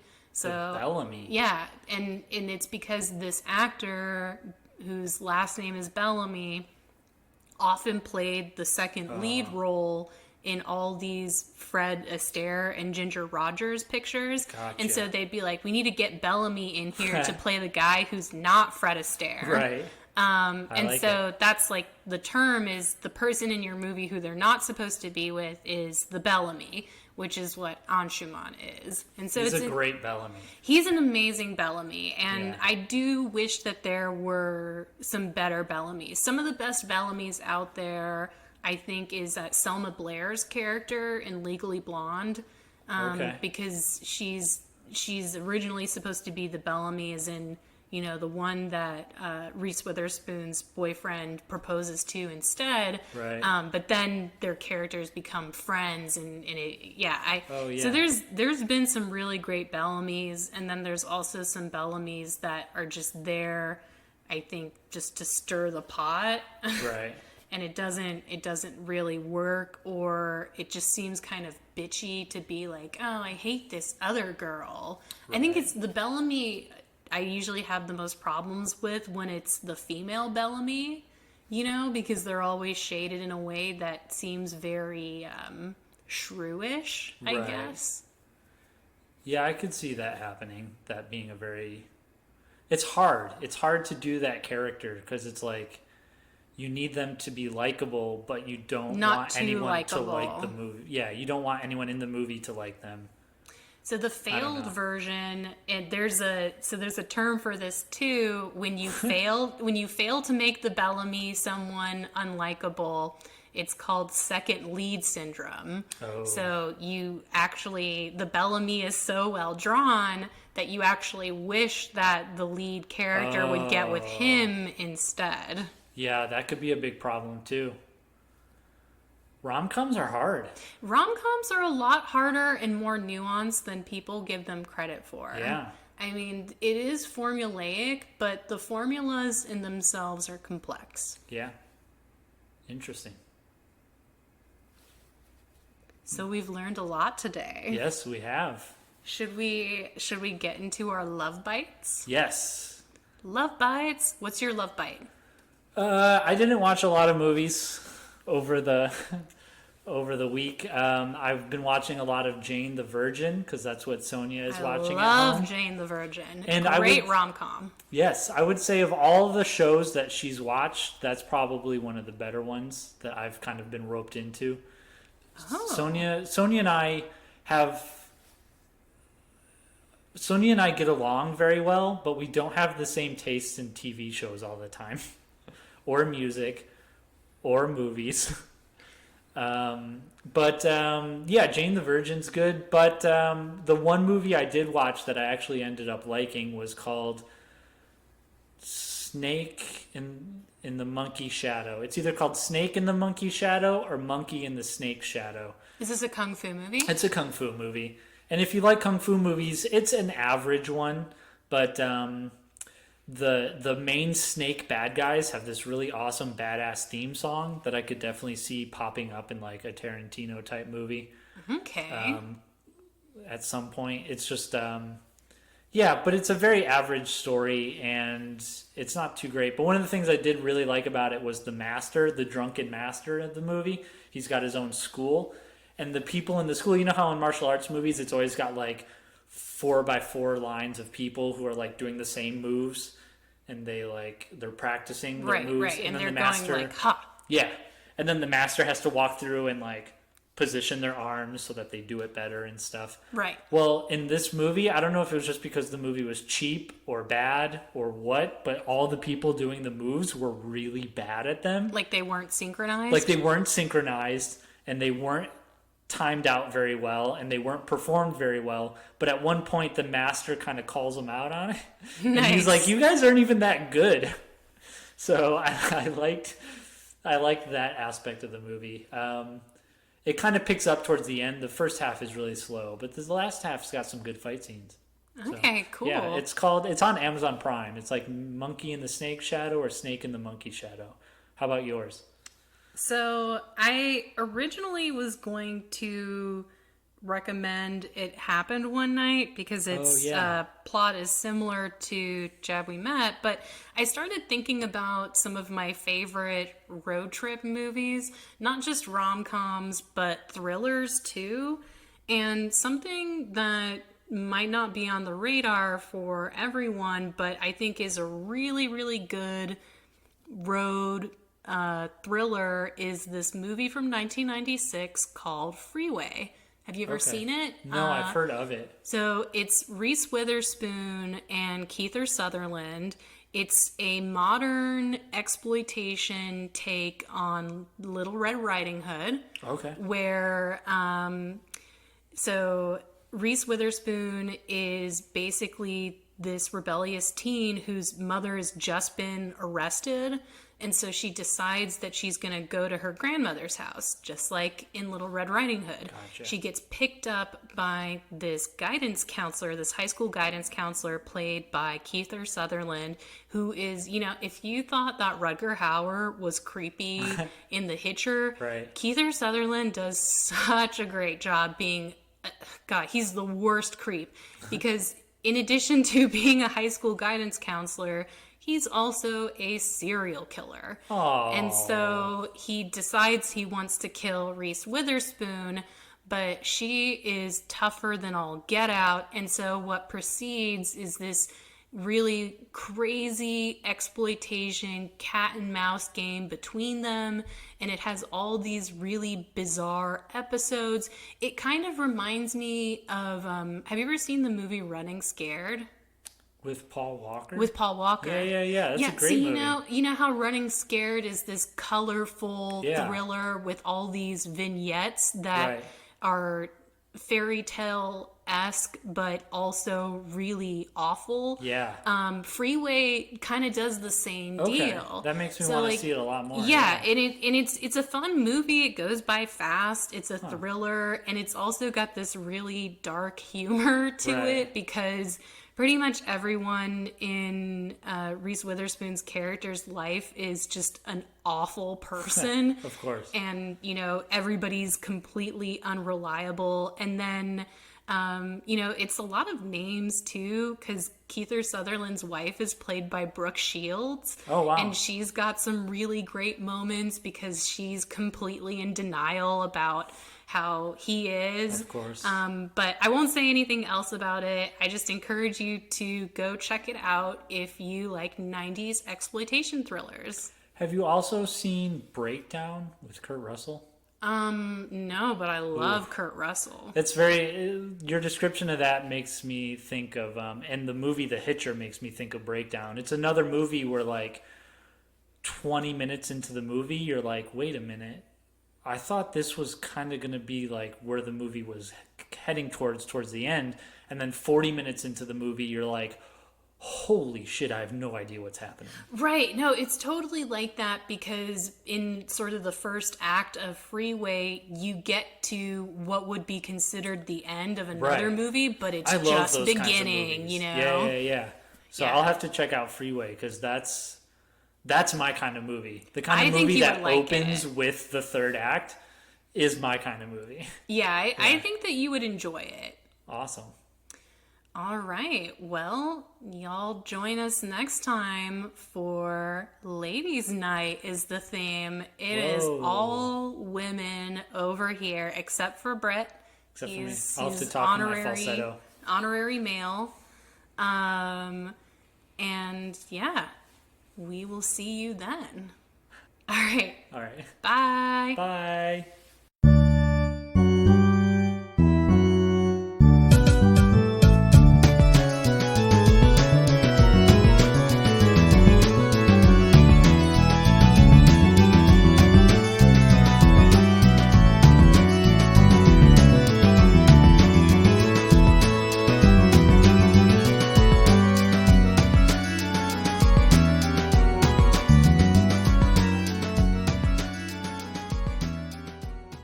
Necromancer is produced by Brett Dorman and Shira Moore. The theme song is Symphonia 3 by Kevin MacLeod on the album Oddities.